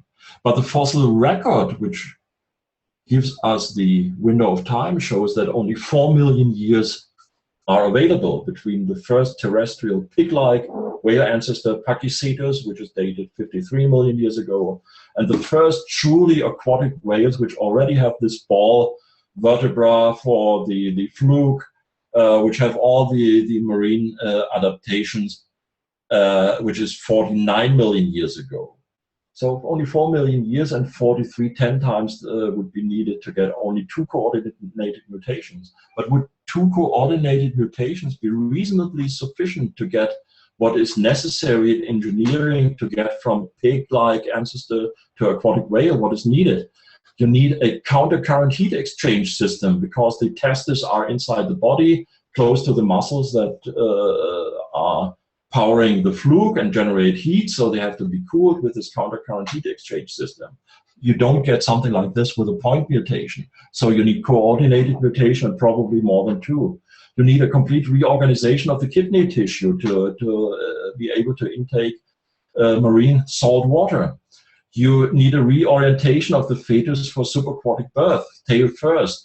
This is a relatively, I recently found out, a relatively weak part of the argument, because in manatees, apparently sometimes they give birth tail first, sometimes head first, so apparently it's not necessary for aquatic mammals to always have tail first birth to avoid drowning during the birth process. Also, hippopotamuses who give birth underwater have both types of birth, head first, tail first. So this is a weak part in this list, but you need a modification of the mammary glands for nursing underwater. The limbs have to be transformed into flippers, hind limbs and pelvis has to be reduced, the tail has to be transformed into a fluke, a dorsal fin has to develop ex nihilo. You need these ball vertebrae, which are completely absent before, for this up and down movement of the fluke. You need a special lung surfactant because the lung is under special pressure in diving. It has to re-expand rapidly upon coming to surface. So a lot of engineering necessary, which need a lot of genetic innovation, where you can reasonably make a claim that you will need dozens or hundreds of coordinated mutations, and even for a single one you would need 10 times the time that is available based on the fossil record. And when this argument was presented in 2009 debate at Beverly Hills, Donald Prothero, who authored this famous anti-ID, anti-creationist book, Evolution, What the Fossils Say and Why It Matters, he was absolutely clueless how to respond to Rick Sternberg's argument, and he didn't even understand it. You can listen for yourself. I posted the link to the YouTube audio recording of this debate, and you will be astonished. Donald Prothero, the famous vertebrate paleontologist specialist for perissodactyls, was completely demolished by the intelligent design proponent and had no answer to this argument. He did not even understand it, which is in a way embarrassing. So that is the end of my presentation, which probably was much too long. I apologize for this. That's probably my enthusiasm for fossils and for the question. So Jonathan. Well, thank you so much, Günter. That was a fascinating presentation on the fossil record and evolution, intelligent design. Folks, this is the interactive portion of the program. If you guys want to raise questions or comments or express disagreement to Günter, then just raise your hand, or you can submit questions anonymously using the Q&A facility, or just sit and watch if you prefer. So we have one question submitted in the Q&A. Salvador Cordova asked, regarding dragonfly penises, where dragonflies evolved from something without a penis, does that mean penises are convergently evolved in mammals, vertebrates, and invertebrates? Yes. The penis of insects has nothing to do in terms of homology with the penis of vertebrates. Even in vertebrates, as you know, if you look at most species of fish, they have an external insemination. So the females lay the eggs, and then the male swims over the eggs and gives out the sperm in the water. So they don't have a copulation. The copulation, and even in amphibians, you still have something like this, where the frogs or salamanders in water closely attached to each other. The male grabs the female, and the female produces the eggs, and the male pushes its sperm over it. So the penis evolved, if evolution is true at all in common descent, evolved within vertebrates at least one time. It was also reduced several times. For example, in birds, you have the basal groups. In chicken and geese and ducks, you still have a penis, actually very long penis. It's a little bit frightening when you see a duck expelling its penis, and it's 3 times longer than the whole duck.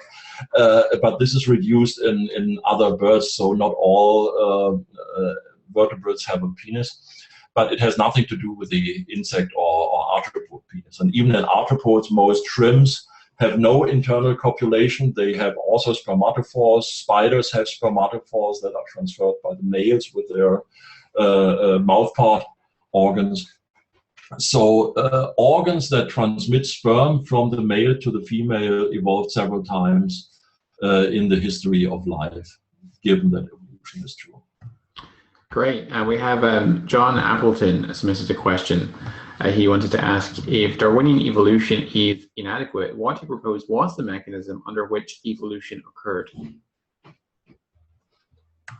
Actually, I doubt, as I said, I meanwhile doubt because of the absence of the mechanism. And I think the reason why there is so fierce resistance by my colleagues from, let's say, evolutionary biology departments or paleontology departments against intelligent design and creationism is that neo-Darwinian evolution is the only game in town. And there, of course, there are right now certain theoretical biologists who also realize that neo-Darwinism is dead. That is not only something that is said by creationists, that we have a conference scheduled for November of the Royal Society in London, which basically says neo-Darwinism is dead, what's next?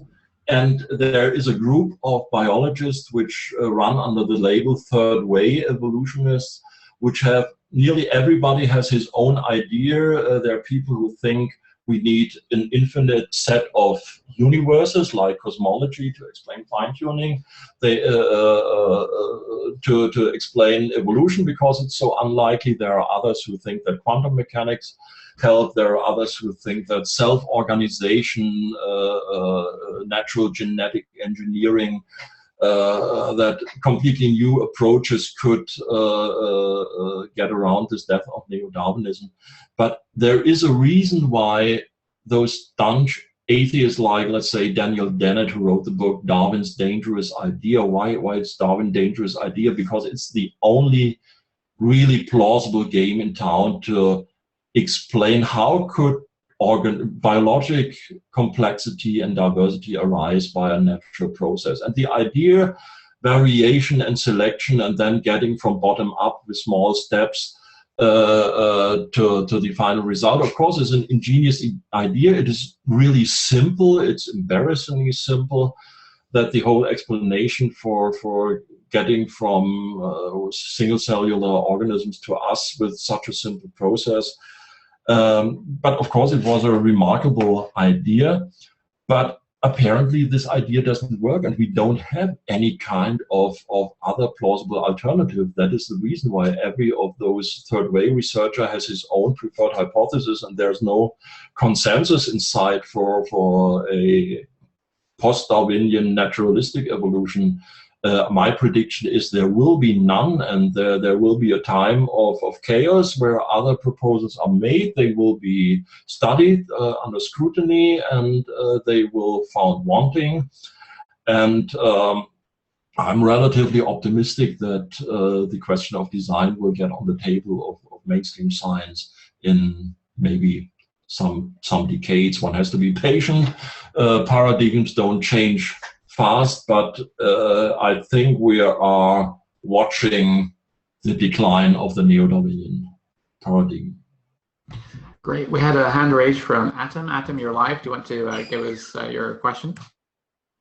Yeah, I wrote it down. So I wanted to know, given both the kind of examples that fit with the common descent paradigm, like the Dragonfly example, the whale series example, so we have those things that seem to fit nicely within that paradigm. Then there are the exceptions to the rule, such as the incongruence with the phylogenies, both molecular and the paleontological. So what sort of mechanism do you think could produce both those things? So we know natural selection doesn't have the time to do this, and it doesn't explain the anomalies. But what sort of mechanism do you envision would be able to explain both the things that agree with it and disagree with it? Right. So I think let's say if we first look at the naturalistic possibilities, I think the anomalies, they might be explained not scientifically but sociologically. If you look at the different phylogenies and you raise your level of statistic support that you require to accept a proposed hypothesis of relationship. So, for example, if you have molecular research based on Bayesian studies, and you say, I only accept results which are supported by posterior probability 100% and everything else is rubbish, then basically the incongruences disappear. So it could be that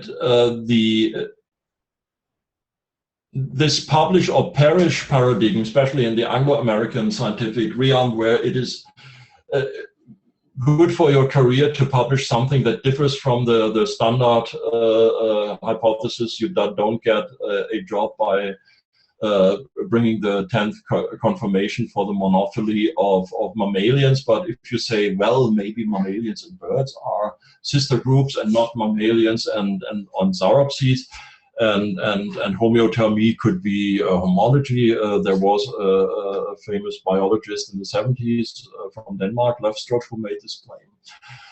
Then you get your paper published in a good journal and you may get a job. So lowering your statistical support and publishing data that have not really good support, which are rather noise than really data, could explain maybe a lot of phylogenetic incongruence.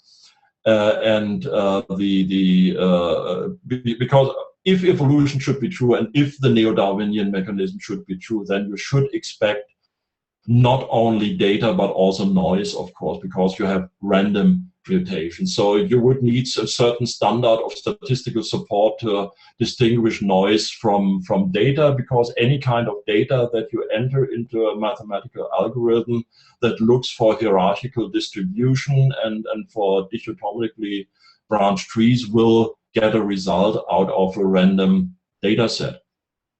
So I think that would be one possibility for the naturalistic side of the story. I would rather tend to think that both the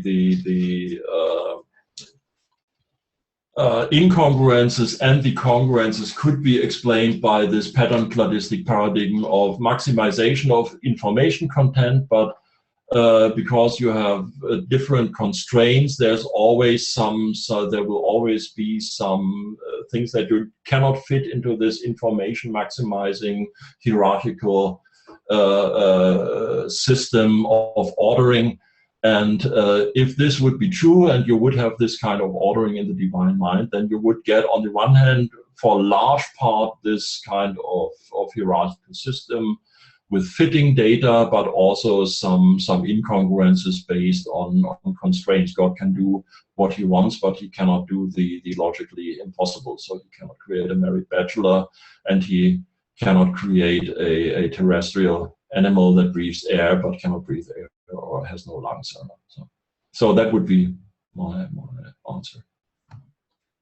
Thank you, Adam, for that. Do you have any other comments, Adam, or shall we move on? No, that's it. Thank you. All right. Okay, great. You're welcome. Okay, we don't have any hands currently raised. We did have 7 questions submitted, so let me read some of those out. Folks, if you want to go live with Günter, then just raise your hand, and also want you to be a co-panel. Let's go through the questions that people have submitted. Do you have any input on Neanderthal DNA mixed in with some modern humans, RM asks? Pardon, I didn't really understand the question acoustically. So okay. Maybe. So RM is asking you, do you have any input on Neanderthal DNA mixed in with some modern humans? Okay, so the question is that you have found by paleogenetically analysis, we have reconstructed basically 95% of the Neanderthalian genome, and we found that there is an admixture of Neanderthalians in European and Asian groups, but not African groups. Is this the question? So how to explain this, or? Yes, he's basically just asking about Neanderthal DNA that's become mixed with modern. Right. So the most likely thing would be to say it's the same species. So it's not a specific difference. If there's admixture, there's no reproductive isolation, and so it could be in terms, let's say, of a intelligent design scenario. Let's go to human evolution, and I tell you what, if common descent should be true, and as I said, Neo-Darwinian mechanism doesn't work, then we would have some kind of ID, intelligent design mechanism. What would be my explanation for human evolution? Then I would accept the common ancestry of modern humans together with Neanderthalians, which the splitting event would go back about 600,000 years. And then humans would originate about Homo sapiens about 200,000 years. But the separation would not be so good that you couldn't have genetic admixture when they meet, and so you could have this phenomenon. So, but the question is, how would this fit, let's say, with a biblical story of Adam and Eve, or which basically, if you're a Christian, literal Adam and Eve in a way is indispensable, because Jesus is called the second Adam. And there is a very strange problem. If we look at the biblical record in Genesis 2, then Adam and Eve and Cain and Abel clearly are placed in a Neolithic setting. So the Neolithic would be a time originating 8,000 to 10,000 years ago, but modern humans were dispersed around the globe already, according to standard dating, 60,000 years ago. The Paleo-Australians, Mungo men, for example, is dated about 45 to 60,000 years. We know that Paleo-Americans were long in America before the Clovis culture, so that would be long before. So how could there be a literal Adam and Eve in a Neolithic setting when modern humans were already dispersed around the globe and already had language? And that's actually a problem as a Christian. That is, of course, not a scientific question now. It's a question of squaring theology with science. I think that I have found a very novel, idiosyncratic solution to this problem. And if there should be interest, I could present it if it fits into the format. So my solution would be the following. There is a strange phenomenon in population genetics, and I just have to look at the concept is called the MRCA, the most recent common ancestor. And this should not be misunderstood. It is not meant common ancestor in terms of species. It is mean common ancestor in terms like your grandfather or your great-grandfather, so individual common ancestor. And if you take the calculation of population genetics and you calculate when did the last human live that was personal individual ancestor of all modern humans, including some remote tribes in the Amazon rainforest or in Papua New Guinea or Australia, Australian Aborigines, you arrive at an estimate of about 2,000 to 4,000 years ago. This means, if you say, as it is completely allowable, for example, in the Catholic Church, to say that the human body evolved naturally, but humans proper originated by the infusion of a rational soul into two selected specimens of original pair within a population of ancestral Homo sapiens, then it would be possible to select, let's say, Adam and Eve in a population, Neolithic population 10,000 years ago in Mesopotamia, infuse a rational soul, and I would define this as a soul that allows a conscious self, be a moral agent, be being aware that you are the same now and yesterday and tomorrow, and you're responsible for your decisions. So, and if this is transmitted like genes, it could be transmitted already to the ancestors of all original civilizations, the Sumerians, Egyptians, within the available window of time. So there could be an Adam and Eve who is really the ancestor of all modern humans, including Aborigines, and ancestor of all ancient civilizations, even though they lived long after the dispersal of all Homo sapiens across the globe.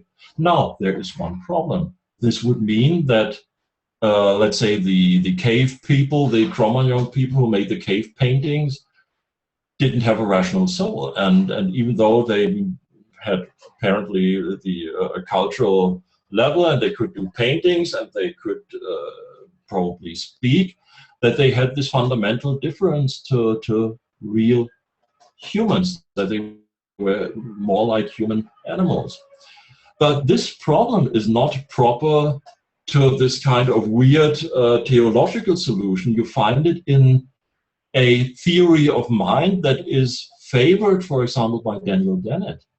And this theory of mind is a theory that was proposed by Julian Jaynes in a famous book, The Origin of Consciousness, by the Breakdown of the Bicameral Mind. You can Google it or look it up at Amazon. There's even a Julian Jaynes Society who is keeping his thought alive, and Daniel Dennett, the famous philosopher of mind, likes this idea. What does Julian Jaynes propose? He proposes that human consciousness originated around the time of Homer, and that Egyptians, not in terms of qualia, they had pain and they had thoughts, but they were not self-conscious. He proposes in a naturalistic scenario of the origin of consciousness that the pharaonic civilization of ancient Egypt was not conscious in the same way as, let's say, ancient Greeks. So this weird effect that you would have, I think this is much more severe than saying that cave people, which made paintings on the wall, had qualia and had language, but didn't have self-conscious, were not aware that they are the same in time, that they persist as beings in time. I think this would perfectly fit. So this would be my solution to the problem of the admixture. If you allow for common descent, then it would be perfectly possible to get this admixture by common descent. The human body originates naturally, and you still could have this biblical picture of Adam, a recent Adam and Eve, literal Adam and Eve, as literally being the ancestor of all modern humans. So that's my answer to the problem. RM wanted to propose a follow-up question. He said, so would it be safe to say that having Neanderthal DNA mixed in with modern human DNA demonstrates that Neanderthals were not a different species? The problem is, what is a species and how do you establish a species not on the same temporal level, let's say in the recent time, but back in time. There is no established consensus criterion. There is nearly every theoretical biologist who has written about the species delimitation problem has developed his personally preferred species concept, and there's a cladistic species concept and a mate recognition species concept and the famous biological species concept, and phonetic species concept and chronospecies concept. So it depends on your species concept if they would be the same species or not. But obviously it was possible for Neanderthalian to exchange genes with a human being, or if you, let's say, reject common descent, then you would have to say that there's a certain reason why certain genes were created by God in a way that they are present in some human populations and the Neanderthalians, but not in other human populations. And they could, for example, could be that they belong to the basic Bauplan, the basic framework of human and Neanderthalian genetic, based on a creationist scenario, and that within human development, in some population, they went extinct. These genes were removed by some process. So there are different possibilities to explain this in a creationist scenario. So yes, I think the question of Neanderthalians and modern humans are the same species is in a way arbitrary. It depends on your species concept. We had a hand raised from Salvador Cordova. Salvador, you're live. Go ahead. Hi, Günter. Thank you so much for your presentation. Can you hear me okay? Yes, I can hear you perfectly. So. I'm Dr. John Sanford's research assistant. I also I report on things happening at the National Institutes of Health. So I wanted to thank you very much for citing his work. Okay, great. And, I was very impressed with everything you said. I think I want to watch what I want to watch this presentation like 2 or 3 times. It was so good. So thank you very much. So, thank you. I have maybe 2 quick questions. I hope they're quick. Regarding the evolution of multicellularity, I've heard some accounts that it had to evolve independently at least a few times. I mean, I think like the split between multicellular plants and multicellular animals, it seems kind of hard to envision. Right. I mean, to me, that would be a good candidate for progressive creation. And then also between vertebrates and invertebrates. So if you had some thoughts, I'd appreciate. I know you have thoughts on, so thanks. So, let's say if we look at the standard explanation at the data, then multicellularity would have evolved probably, let's count, multicellular animals would be 1, green plants would be 2 from unicellular green plants, red algae, brown algae would be independent, fungi would be independent, even though in modern biology, fungi are considered a sister group to animals, together with some unicellular organism in a group called Opisthochondra. But they are independently, according to the standard scenario, independently derived from unicellular organism. So you would at least have 5 independent origins of multicellularity based on the standard interpretation of the data, and I agree that that would be a perfect candidate for progressive creation. Oh, thank you. And the other, this is just kind of, because you mentioned photosynthesis, I was very curious. I heard about a photosynthetic animal. Since you said photosynthesis had to occur very early in the fossil record, do you have any opinions about photosynthetic animals? Is that convergent evolution or some bit of horizontal gene transfer? Actually, I only know a snail that has, I think, incorporated, I'm not sure if I remember if it is really photosynthesis or if it is endosymbiontic. As far as I remember, it's endosymbiontic, like corals who have this algae which are incorporated, but don't nail me down. I'm not sure. I remember that I read the press story about this marine snail having photosynthesis. So if it would be endosymbiontism, then it would be similar to corals and other organisms who have incorporated green algae. Yeah. The question is, what would you make of this whole scenario of endosymbiontic origin in the framework of progressive creation? I know I did a little bit of research, not on origin of photosynthesis, but on origin of the mitochondria, that the case is far less strong than is usually presented. And you know that these mitochondria in the standard depictions, they are presented like bacteria, but most of the mitochondria look totally different, and they look rather like the endoplasmatic reticulate structures, not at all looking like a bacterium. So there are alternative theories, even proposed by naturalistic mainstream biologists, which do not buy into this Margulis scenario of endosymbiontic origin of mitochondria. And of course, it could make the same case for photosynthesis. So if it should be true photosynthesis, I would say that would be an argument for special creation. And because having something like this, or a very strange phenomenon of horizontal gene transfer. There's another case, a hemoglobin in plants, where it was proposed that it could be a case of horizontal gene transfer from vertebrates to plants, which I also find a little bit of a stretch, even though viruses, of course, provide the means for this kind of horizontal gene transfer. But considering the very different type of organism that this is incorporated into the physiology of such a different organism, doesn't sound very convincing to me. So I would rather consider these phenomena as evidence for progressive creation or any kind of creation. Thank you very much, and it's always welcome. Nice hearing from you. Take care. Question. So thank you. Okay, we have 8 questions currently in the Q&A box. Let me pick up one of them.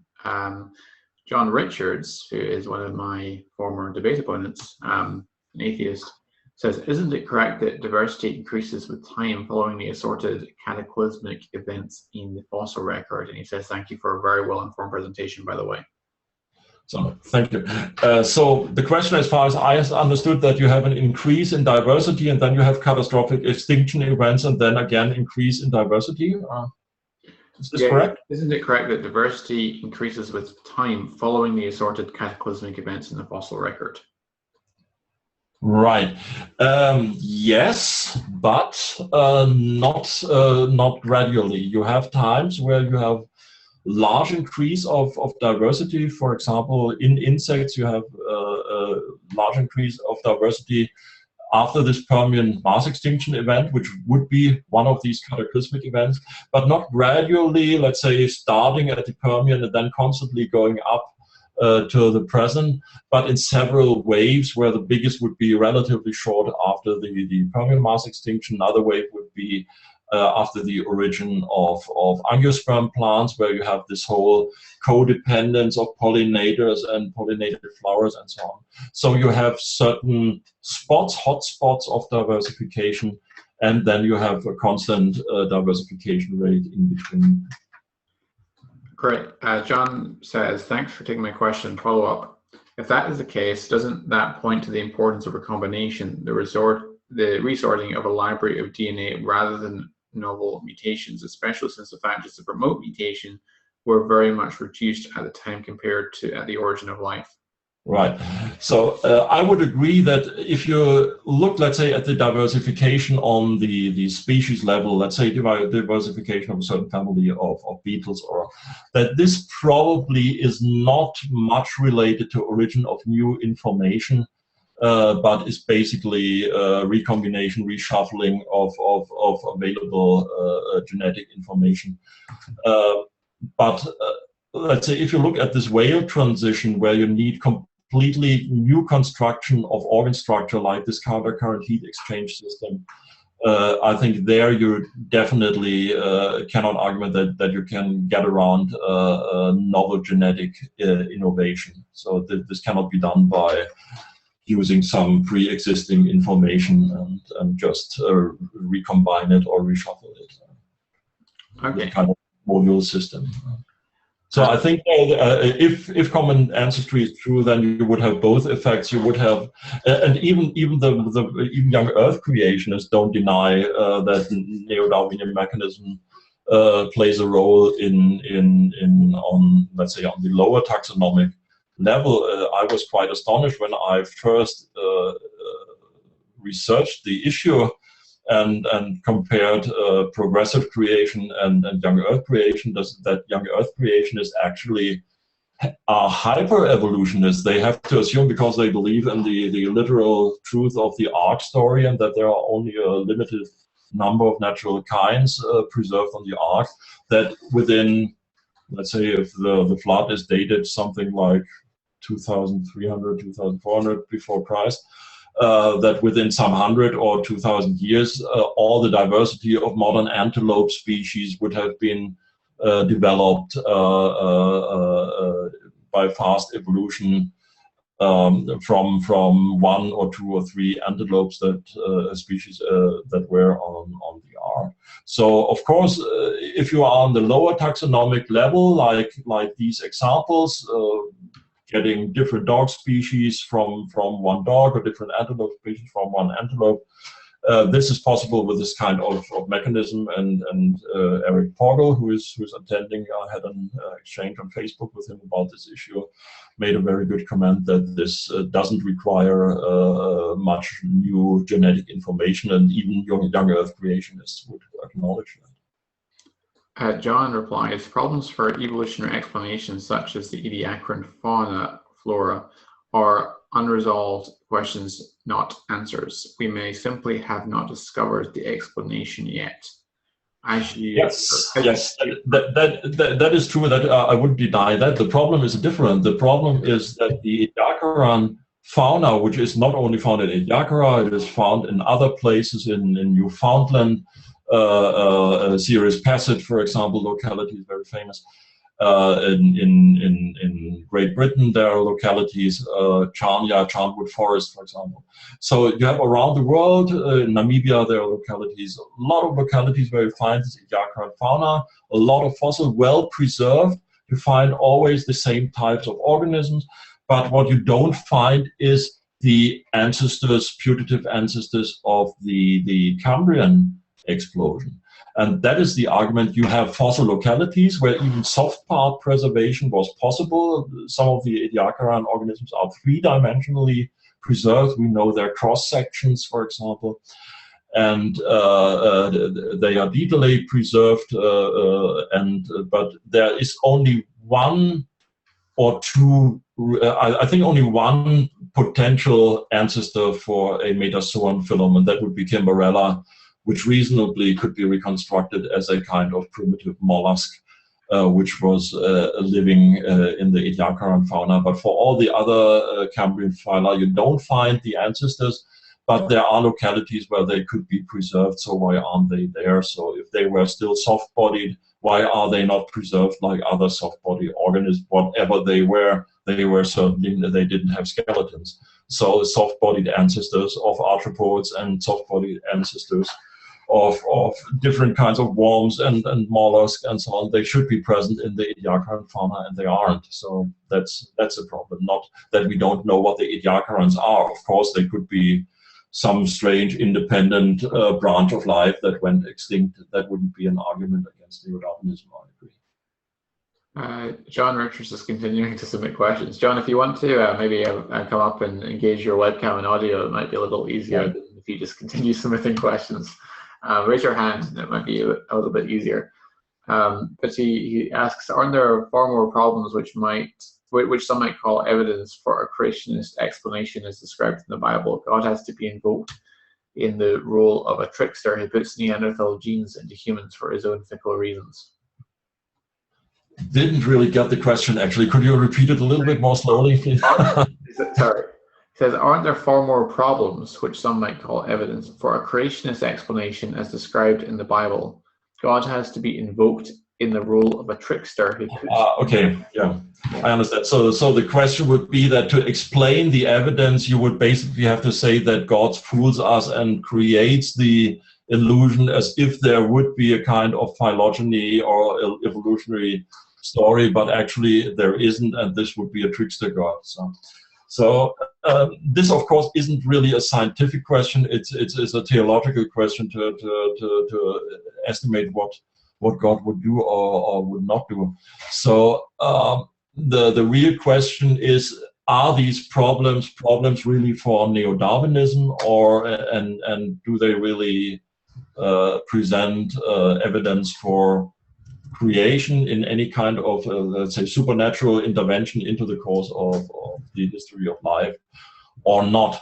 So what I would say is that you can't prove supernatural intervention by empirical evidence in the history of life. I would make a case that you can prove it in the case of the resurrection of Christ, but you cannot prove it for, let's say, the origin of the bacterial flagellum.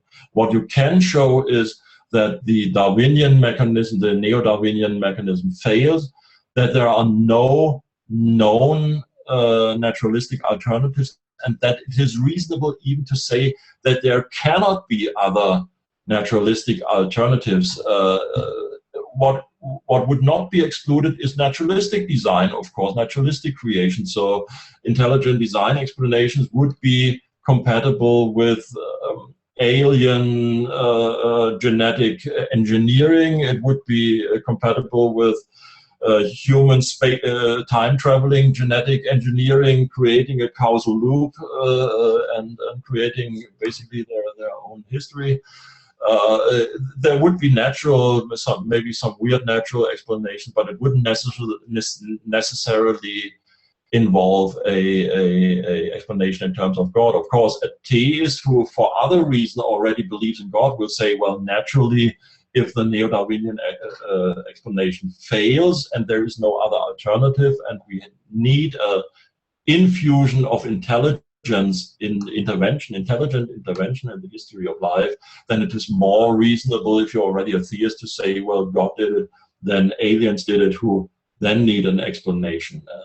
So I would say there is a empirical case against neo-Darwinism, which most plausibly is explained by divine intervention if you already believe in God for other reason, let's say for the cosmological argument or the fine-tuning argument of the universe and so on. Okay. Or biblical argument. I'm only going to allow one more question in the Q&A box from John Richards because he's continuing to submit them. But John, if you want to engage your microphone, then just raise your hand and I'll be happy to promote you to dialogue with Günter. But last question from John. Why is this not merely another example of God of the gaps thinking? Again, as you indicated, science should not proceed with the intention of being a mismatched theory. Isn't that exactly what the postulation of a creator is attempting to do? Right. So I would make two answers. One is there is a certain tendency in the intelligent design movement to deny the God of the gaps accusation. I wouldn't say why. What is the problem with God of the gaps? There are gaps of evidence and there are evidences of gaps, and some gaps are real, some gaps might be filled, but some other gaps reasonably can be claimed will never be filled. And one gap that will, I think you can make a reasonable philosophical argument that in principle it cannot be filled by science. Whatever you will find out about the physiology of the human brain, you will never be able by empirical data to explain the hard problem of consciousness.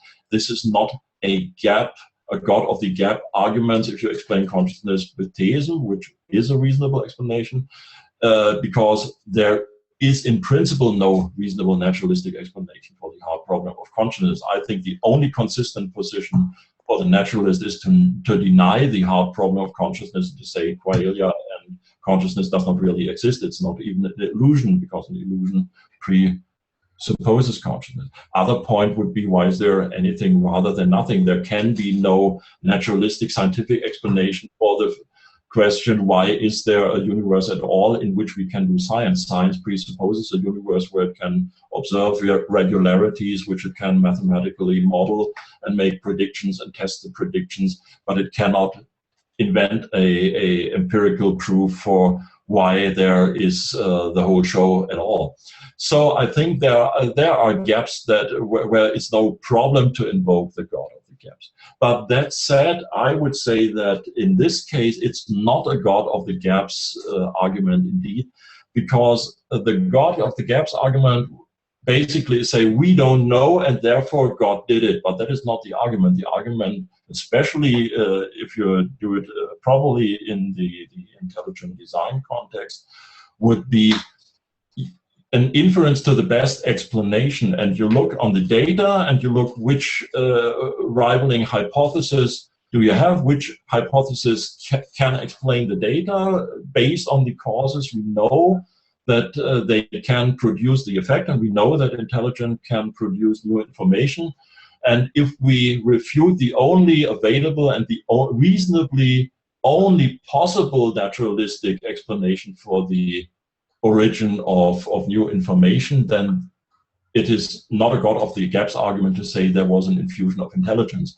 What is a step further, and which is not possible based on this argument, is to say that it is the God of the Bible, or that would be based, as I said, on independent arguments for monotheism and or for Christianity, based on philosophical arguments or biblical arguments for the reliability of the Gospels and the resurrection of Jesus.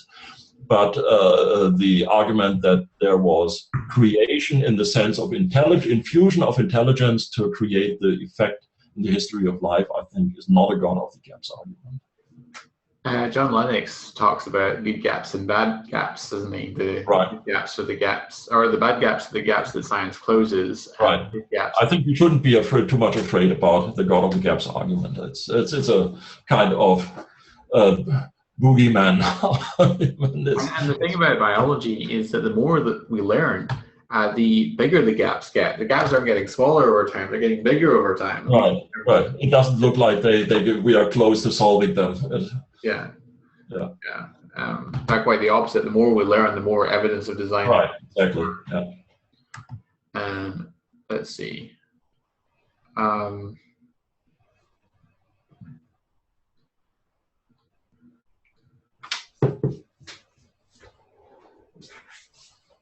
Okay.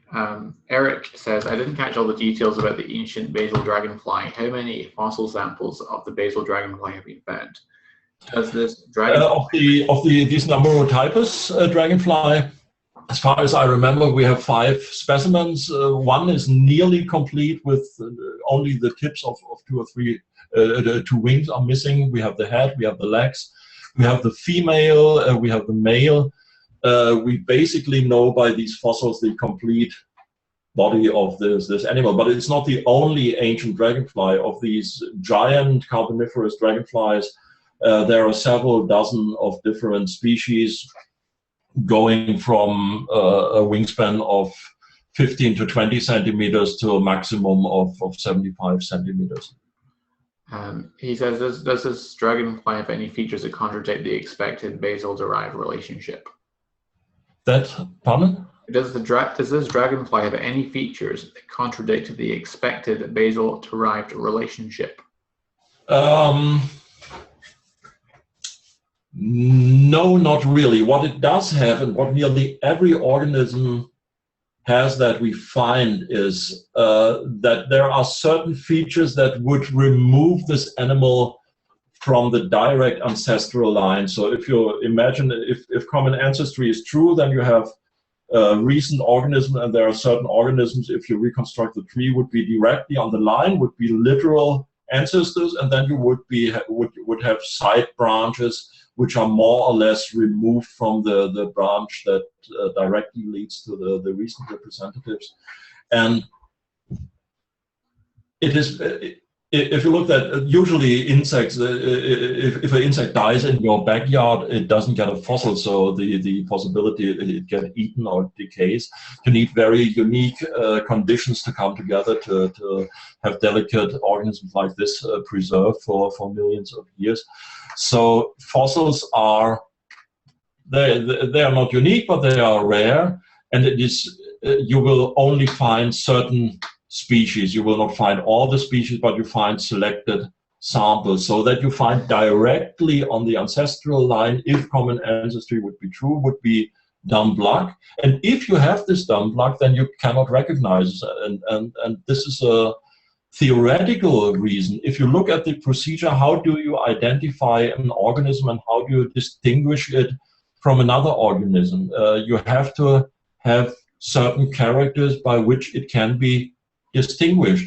But the real ancestor has all characters in common with the next following ancestor on the direct stem line, so it lacks any distinguishing features in terms of what is called autapomorphies, derived characters which are unique to them. So you cannot positively identify an ancestor, especially because these animals are not completely preserved. So there could be, for example, a biochemical character which removes a certain organism from the main line, which shows it is a side branch, but it is not preserved. Or there could be a behavioral character, but even the body is not completely preserved, and we don't have any, the internal anatomy is usually not preserved.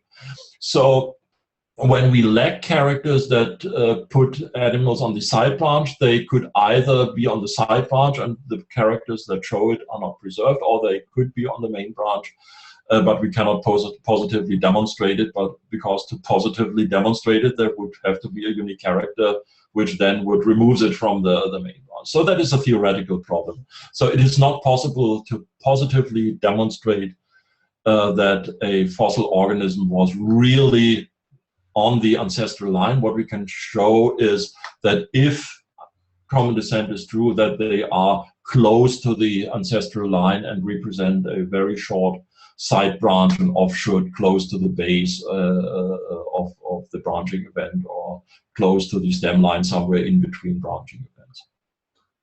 Great. Joshua asks, to what extent does the fossil record contradict with the idea of a global flood several thousand years ago mentioned in Genesis? Yes, that is my biggest problem actually with young Earth creationism, which let's say on a emotional level, I like it. I like it because it is a very consequent thing to say, well, if Jesus was resurrected and he said the Old Testament is true, then you should buy the whole story. And if there is no direct evidence from the text that it is meant metaphorically, you should believe that it is meant literally. But the problem is that even though progressive old Earth creation is not because it accepts an old Earth, but because progressive creation allows this succession of forms where you could invoke this alternative explanation that if these forms are ordered in these information maximization way in the mind of God, then you would get the same ordering as based on common descent. This explanation is not available in a young Earth scenario where all was created, basically all land animals on the sixth day, and all fish and birds on the fifth day.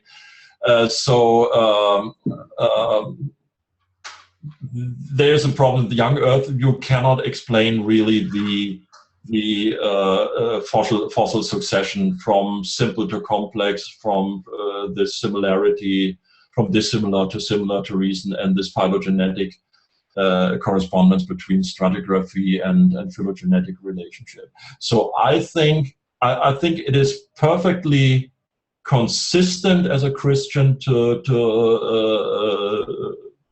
take the young Earth view, but then one has to admit that the solution is to deny the results of science and say, well, God was there and he is the witness, he knew it, so I'd rather trust the Bible than the results of science, and give the Word of God priority, the infallible Word of God the priority over the fallible word of man and of scientists. But it is not possible to establish a young Earth view based on empirical data or scientific data.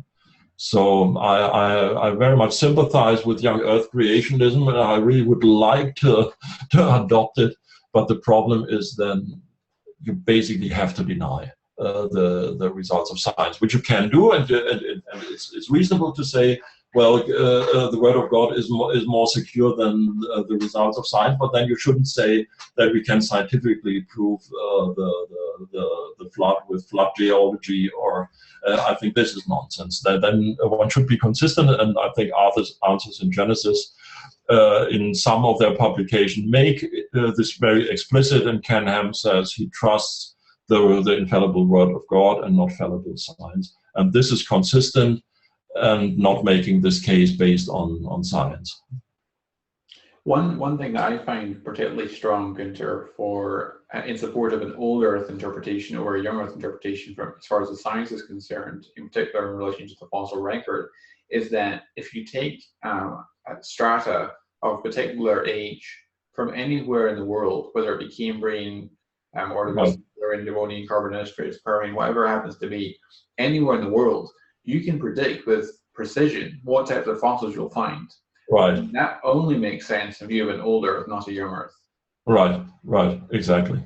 And also, of course, the radiometric dating, even though the dating methods are fallible, and you have margins of error, and you have sometimes completely ridiculous results.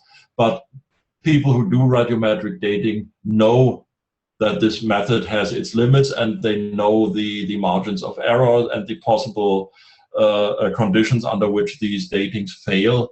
And the reason why I am hard pressed to doubt these dating is that different lines of evidence give the same dates or approach the same dates. So if you use different isotopes, and why should, if this is all just noise and doesn't really give true dates, why should different results from different types of evidence converge to the same dating? So and of course cosmology would also be very difficult to explain in a young Earth scenario. So I think for young Earth creationists, the best road to take is to say Bible first and science second. So.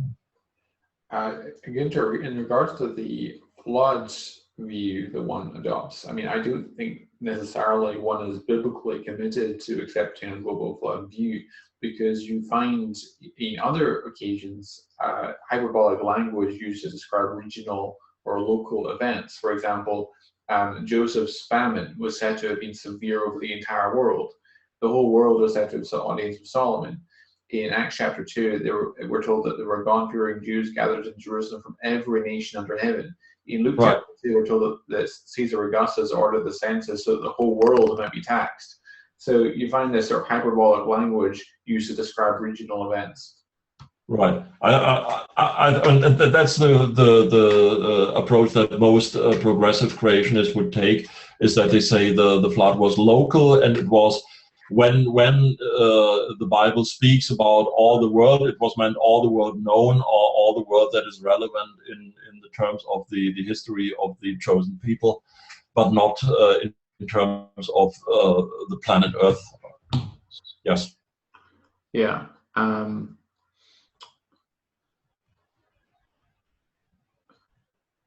Jason McCool said, it seems there is some evidence for both intelligent design and evolution. What do you think of the idea that the evidence we see for evolution is actually evidence of design or planned flexibility in an original design plan? In other words, an original body plan is designed into it, the flexibility to adapt substantially. I heard someone, don't remember his name, make an interesting case for this on the Unbelievable show a little while back. Okay. No, I think there are two answers to it. One would be this idea that the information would be in a way preloaded at the beginning of life, and that it then unfolds. I think this is very unreasonable, that the information, let's say, already for developing a whale was present in the first unicellular life and only had to get unfolded. I wouldn't buy into this, but a combination, let's say, of evolution and intelligent design, without going down the route like theistic evolutionists who would, which I would call a neo-Darwinism in a cheap tuxedo. It's just accepting the neo-Darwinist scenario and adding God to it, but not really explaining the problems of neo-Darwinism. But I think it's perfectly possible to adopt the intelligent design scenario together with common ancestry, and some of the famous intelligent design proponents do it. So Mike Bechly believes in universal common descent and thinks that humans and slime molds have a common ancestor in the Precambrian, and is one of the founders of the intelligent design movement. Michael Denton, who recently wrote the sequel to his book Evolution: A Theory in Crisis, Theory Still in Crisis, is a perfect believer in common descent, and still believes in not intelligent design in the sense of intervention, but in these laws of forms. And I think this would be a possibility to let's say preload this information without putting it into the genome. Having these kinds of laws of forms that put constraints to development. But the problem and the limits of this explanation, as much as I like Mike Denton's approach, is that they can explain certain phenomena, but not all phenomena, especially phenomena which have this certain kind of contingency in it, but on the other hand, also this high level of complexity. So solutions which are too complex from the ID point of view, to have evolved in a neo-Darwinistic way, but which are too obviously contingent to be based on general laws of form. I think these structures only make sense in terms of particular infusion of intelligent information in certain phases in the history of life. Okay. Scott Walton asks, considering the chart of whale evolution that you showed, do you consider this a valid lineage of whale ancestors that represent the unbroken of functional intermediates? Pardon? Sorry, he said, considering the chart of whale evolution that you showed, do you consider this a valid lineage of whale ancestors that represent an unbroken line of functional intermediates? I wouldn't say it's an unbroken line of functional intermediates. You have a lot of intermediates. It's now, I don't know the precise number, but it's not only Pachycetus, Ambulocetus, Rhodocetus, but we have different representatives of those families. We have Myocetus with an embryo in it, which shows that all these so-called protocetids apparently still had first birth.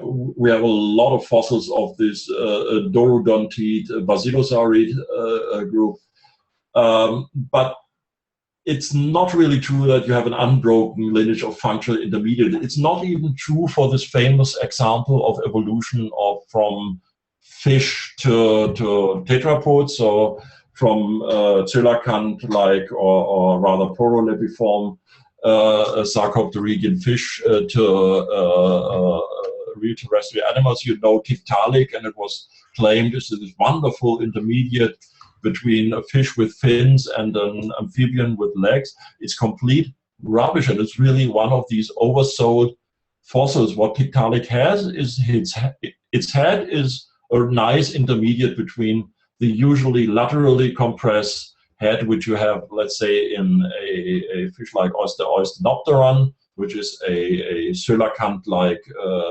early representative, which basically looks like a salmon, or still very much fish-like, and Tiktaalik has this flattened skull, which looks like all those skulls of the early amphibians, which you find in the Devonian.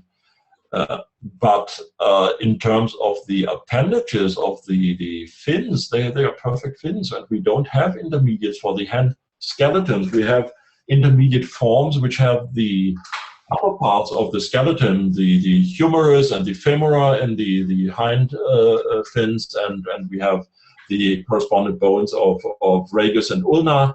But what we don't have is the formation of the fingers. There some bones of the wrist are also present as intermediate forms, but it looks like the hand and the feet are completely formed de novo, and we have not a single fossil that shows an intermediate stage. We have Ichthyostega, Acanthostega with perfect middle hand skeleton and fingers. The only difference is that the number of fingers is not fixed to 5, but Ichthyostega still has 8 and Acanthostega 7 fingers or toes. But otherwise the skeleton is perfectly like a usual tetrapod. And in all the lower,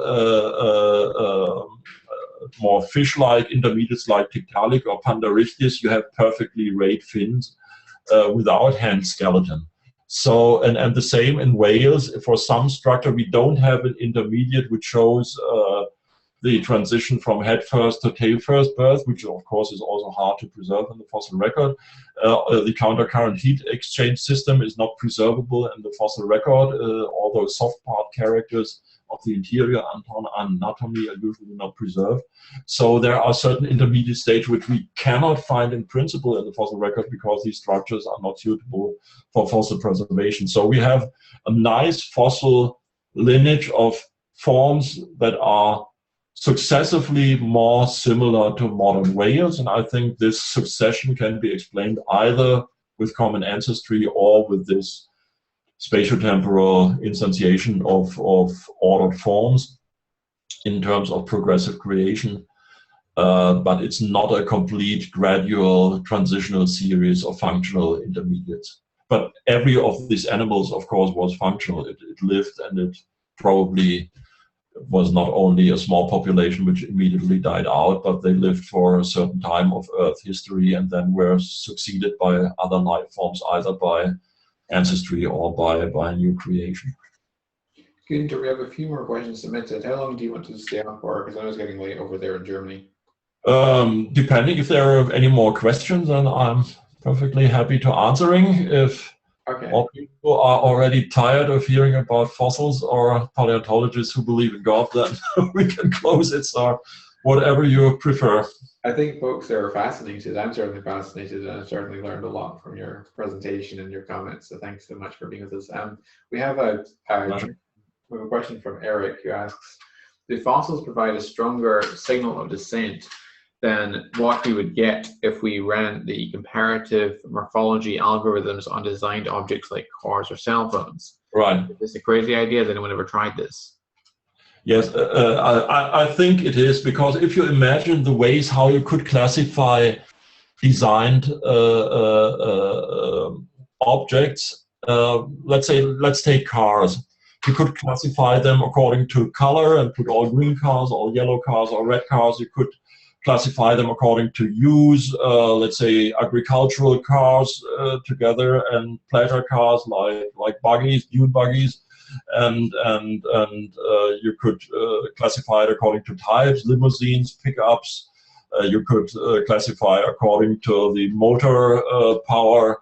So you would never get a hierarchically ordered classification, and this is very different to the system of organisms. You have this hierarchical pattern, and this is, of course, one of the arguments that rather points to common ancestry, because that is something that you do not usually have in at least humanly designed objects.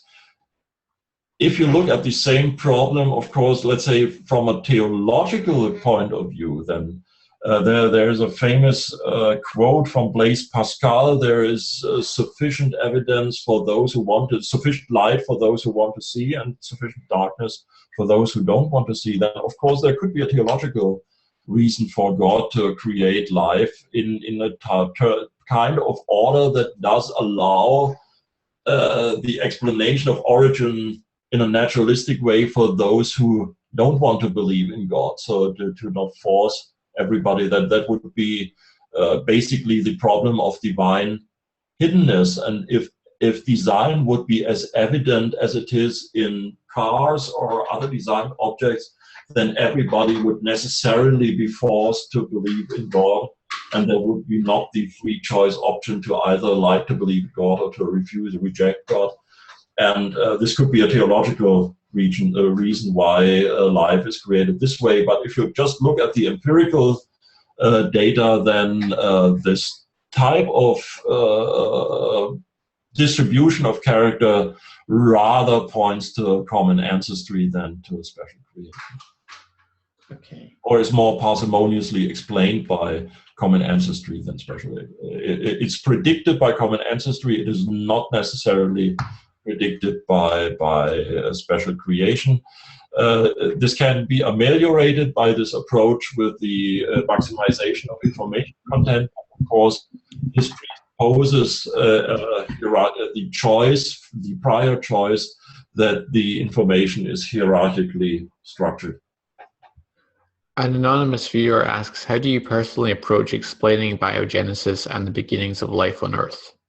Personally, I think that biogenesis is impossible to be explained naturalistically, given the probabilistic resources of our universe. And Kunin, a famous atheistic naturalistic biologist, one of the proponents of this third way evolution, is the guy who says we need infinite set of parallel universes to explain certain phenomena, including the origin of life, because it is so unbelievably improbable to get the first replicator, which is a prerequisite to get the whole Darwinian story going. So you can maybe explain getting from simple organism to complicated organism with a Darwinian process, but the first replicator you cannot explain by a Darwinian process. And if the step to get the first replicator is so big that it's basically like a miracle, then you have only the two choices, like in the problem of fine-tuning, either God or an infinite multiverse. And an infinite multiverse, of course, has its own problems, the freak observer problem or Boltzmann brain problem, and the complete breakdown of rational reasoning, the problem how to partition infinity to arrive at distinct probabilities, which you need to get the Born rule in quantum mechanics. So I think an infinite multiverse is ruled out by our empirical observation. We don't observe an average universe as it would have to be in an infinite multiverse, which would basically would be predominated by freak universes and not regular universes like ours. So that only leaves the God hypothesis. So I think life had to be created specially. So at least there's one special creation event at the origin of life. And as soon as you accept this, then of course, accepting further special creation events isn't that big step. It's only a gradual difference, not a fundamental difference, and that made it much easier for me to consider progressive creation and doubt common descent, because I think at least in this case, special creation is absolutely indispensable. Great. Okay, there's two questions from John Richards. John Richards has now left the room, but we'll deal with them quickly and then we'll finish. Okay, so he says, this one I think you already kind of addressed. He says, if recombination is more important, doesn't that undermine the mathematical calculations? Yes, as I already said, it was studied, the impact of recombination on this waiting time problem. It was studied by mainstream biologists who are not friendly to intelligent design or creation, Neo-Darwinian biologists, and they got as a result from their study of the problem that the effect of recombination is negligible. Yeah, that's what I thought you said. Should I post the quote of this paper? Sure. Then I could just look it up.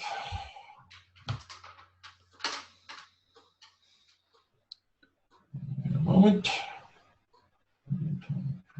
Recombination, here it is.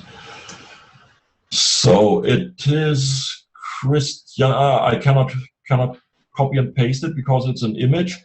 Okay. But if you want to write it down, it is Christiansen et al. 1998, and it is published in Theoretical Population Biology, Volume 53, Issue 3, and the title is "Waiting with and Without Recombination: The Time to Production of a Double Mutant." So since the reference was recorded and put on YouTube, then you can write it down on YouTube. And the reference was in your presentation as well, so people can get it. Yes. Joshua just submitted a question. He said, sorry just to post a late follow-up to my question on young Earth creationism, but I've heard from people such as Kent Hovind and perhaps Ken Ham that the idea of fossils becoming simpler the deeper one digs or the older the layer of Earth isn't actually true. So this presentation has slightly caught me off guard. Could you give me an example of a place in the world where we actually see this phenomenon? Right. Let's just take my group of organisms. So as long as you acknowledge that, let's say, a dragonfly is more complex, having this wing apparatus, which needs this muscular apparatus, this articulation apparatus for the wings, the neural structure and the muscle apparatus to power this whole apparatus. And compare this to wingless insects, then wingless insects are simpler, not in terms of valuing, but simpler in terms of the structures that are built into this body plan.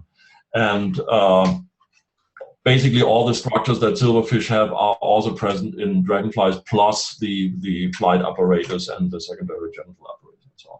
So if we look at the fossil record, what we find as the first fossil insects in the Lower Devonian is only wingless insects, so Rhinella precursor in the Rhynie chert, which is dated about, I think, 420 million years, is the springtails, which you may know as these little tiny white jumping insects in your flower pots at home, which is right at the base of the tree and is one of the most simple insects we know. And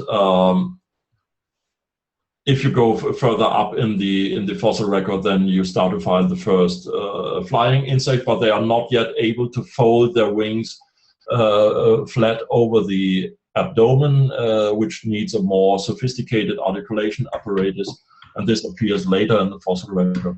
But also, if you take, let's say, just metazoan animals and look just at the general fossil record, what we find in the Precambrian for 3.5 billion years is only unicellular organisms. Then you find the first multicellular organisms, which are just algae, tubular algae, which were about 2.1 billion years ago, Gripania, for example. It's not clear if they were eukaryotic already, but at least they were a kind of assemblage of cells, which is also present in some prokaryotic bacteria. So we don't know. But then later you find the first clear metazoans, but they are the most primitive ones, porepherans, which don't have a nervous system, which don't have a muscular system, and so on. And then you find the first coelanterids, which have this diffuse nervous system. And then in the Cambrian explosion, you have the first animals with a central nervous system and with ganglia, concentrated ganglia. And they are even preserved. We have from the Shenyang fauna, which is older than the Burgess shale, arthropods with a complete nervous system and the cerebral ganglia and the optical nerves, which go to the compound eyes, preserved in the fossils. Not in the original substance, of course. The original substance was replaced by minerals, but the pattern of branching of the nerves and the ganglia, the concentration knots of the nervous system are preserved. So whatever group you take in plants, for example, if you take the first terrestrial plants in the Devonian, this whole so-called Rhynie flora, which is also found in the Rhynie chert, but also other Devonian localities, are plants which have no differentiation into roots, leaves, the main branch. They are just dichotomically branching green plants without any differentiation into leaf organs or roots. And this only occurs later, that in the upper Devonian you have higher plants, but not yet gymnosperms and angiosperm plants. And you have the first flowering plants occurring much later at the transition between the Jurassic and the Cretaceous, so about 140 million years ago instead of 420 million years ago. So whatever group you take, the simple organisms are first and the more complex organisms are later, with the sole exceptions of those cases where you can make plausibly a case that it is retrograde evolution, as in certain kinds of parasites. For example, there are shrimps which live like cancer. They are not cancers. They grow like cancer in other shrimps, and their complete body plan is reduced to a diffuse system of tube-like cellular growth, like a tumor, and there's a genital opening at the outside of the host, but the eyes and the legs that are usually present in a shrimp are all absent. So that's, let's say, the extreme version of the cave fish, where the eyes would be reduced, would be those parasites which are reduced nearly to unrecognizability. And there are some parasites which look like nearly unicellular or only few cellular organisms, which were derived from much more more complicated organisms. If the Darwinian picture is true, and we assume, let's say, the standard phylogenetic scenario. So the sorting simple to complex is clearly present in the fossil record, and the attempt by young Earth creationists to deny the evidence, I think is completely ridiculous and will not help their case. More reasonable is the attempt to explain the evidence, and the explanations that were proposed were this kind of sorting due to the flooding process, that first there was this lower fauna at the base of the ocean, and then higher organisms, and then terrestrial organisms when the water was further rising, because the lower parts of the ocean were first affected because the fountains of the great deep, whatever this should be, first opened, were first affected. So this is an approach which tries to explain, but as you said, Jonathan, it doesn't explain why you can predict that these strata which are not identified as contemporary based on fossils, that would be circular reasoning. You can align geological strata also based on purely geological, mineralogical evidence, all based on radiometric dating, and then you can predict what kind of fossils you find there, and then you can predict that you radiometrically date, let's say, a rock on 150 million years, that you will, or let's say 170 million years, that you will not find any angiosperm plants in it, but if you date it on 140 million years, that you may find angiosperm plants like Nymphaceae, like sea lilies in it, but probably not a dandelion. And if you date it on 50 million years, that you will not find any kind of true grasses in it. But if you date it on 15 million years, that you will find true grasses in it. This cannot be explained with the flood process. And it also, there was another explanation proposed with tectonic biogeographic provinces. All these attempts to explain with flood geology and the flood process this kind of stratigraphic distribution of the fossils is, I think, completely failed. So my suggestion is young Earth creationists should be honest and should deny the science and say whatever science says, we trust the Bible. And this is a perfectly not reasonable from a scientist point of view, but let's say generally you could say it's a reasonable position, it's a respectable position, but don't try to prove the flood with science. It's nonsense. Andrew is asking, is it possible that life was not created directly by God, but through time-bound subordinate agents such as angels who experimented through geological time? Would this not also explain the pattern of simple to complex? Of course. As I said, the only case that intelligent design reasoning can make is that the only possible naturalistic process fails, that we only know that intelligence can produce this effect, that therefore intelligent is the best, infusion of intelligence is the best explanation. And if it was angels, the devil, the God of the Bible, Zeus, or space aliens, or time-traveling human genetic engineers from the future, cannot be established with this argument. But you can, of course, make other arguments that most of these other alternatives are not reasonable, because space aliens would themselves need an explanation for their origin, and time travel probably is inconsistent with the laws of physics, even though there was a recent paper that claims the opposite. But if you read it, you find out that it's completely nonsense. Also the other hypotheses, they are possible, of course, but I think if you believe in a transcendent creator of the universe, which cannot be angels or other created beings, even spiritual beings, that could only be an infinite transcendent being, and there can be made, I think, a strong philosophical case, let's say, on the arguments based on Thomism, on Aquinas' philosophy, that this can only be one God, and that he has to have certain properties. And if you already believe on these arguments that this being exists, then I think, based on Occam's razor and the principle of parsimony, it would make more sense to say that this being that created the universe is responsible for the creation of life, than that this being maybe created other beings who were able to create life. Or it's possible, but I think it's an unnecessary ad hoc hypothesis. Okay, last question. This is also from John Richards. Do you have any positive evidence, not metaphysical, for an intelligent designer? Yes, for an intelligent designer, in the sense that I just defined, I think that is empirical evidence, because we know that that is not just abductive reasoning, as it is perfectly valid also in all other historical sciences which deal with processes that cannot be repeated, which are not experimental science, in reconstructing the past of the Earth, whatever it was. We are dealing with processes that happened once, which are not repeatable, which have to be reconstructed based on circumstantial evidence.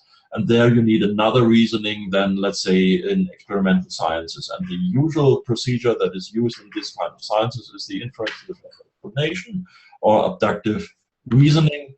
This is acknowledged also by mainstream philosophers of science. Even one of the evolutionary biologist, famous evolutionary biologist, Olivier Riepel, who once was for a short time director of our museum, he told one of my colleagues that he once made a walk around one of the Swiss lakes. He's of Swiss origin, and then it dawned him, it's not deduction, it's not induction what is important in evolutionary biology, it is abduction, and abduction is the inference to the best explanation. And the case for intelligent design can be based on the inference to the best explanation, which causes are known now to produce the effect in question, and we know now that the generation of new functional information can be produced and only produced by intelligent agents.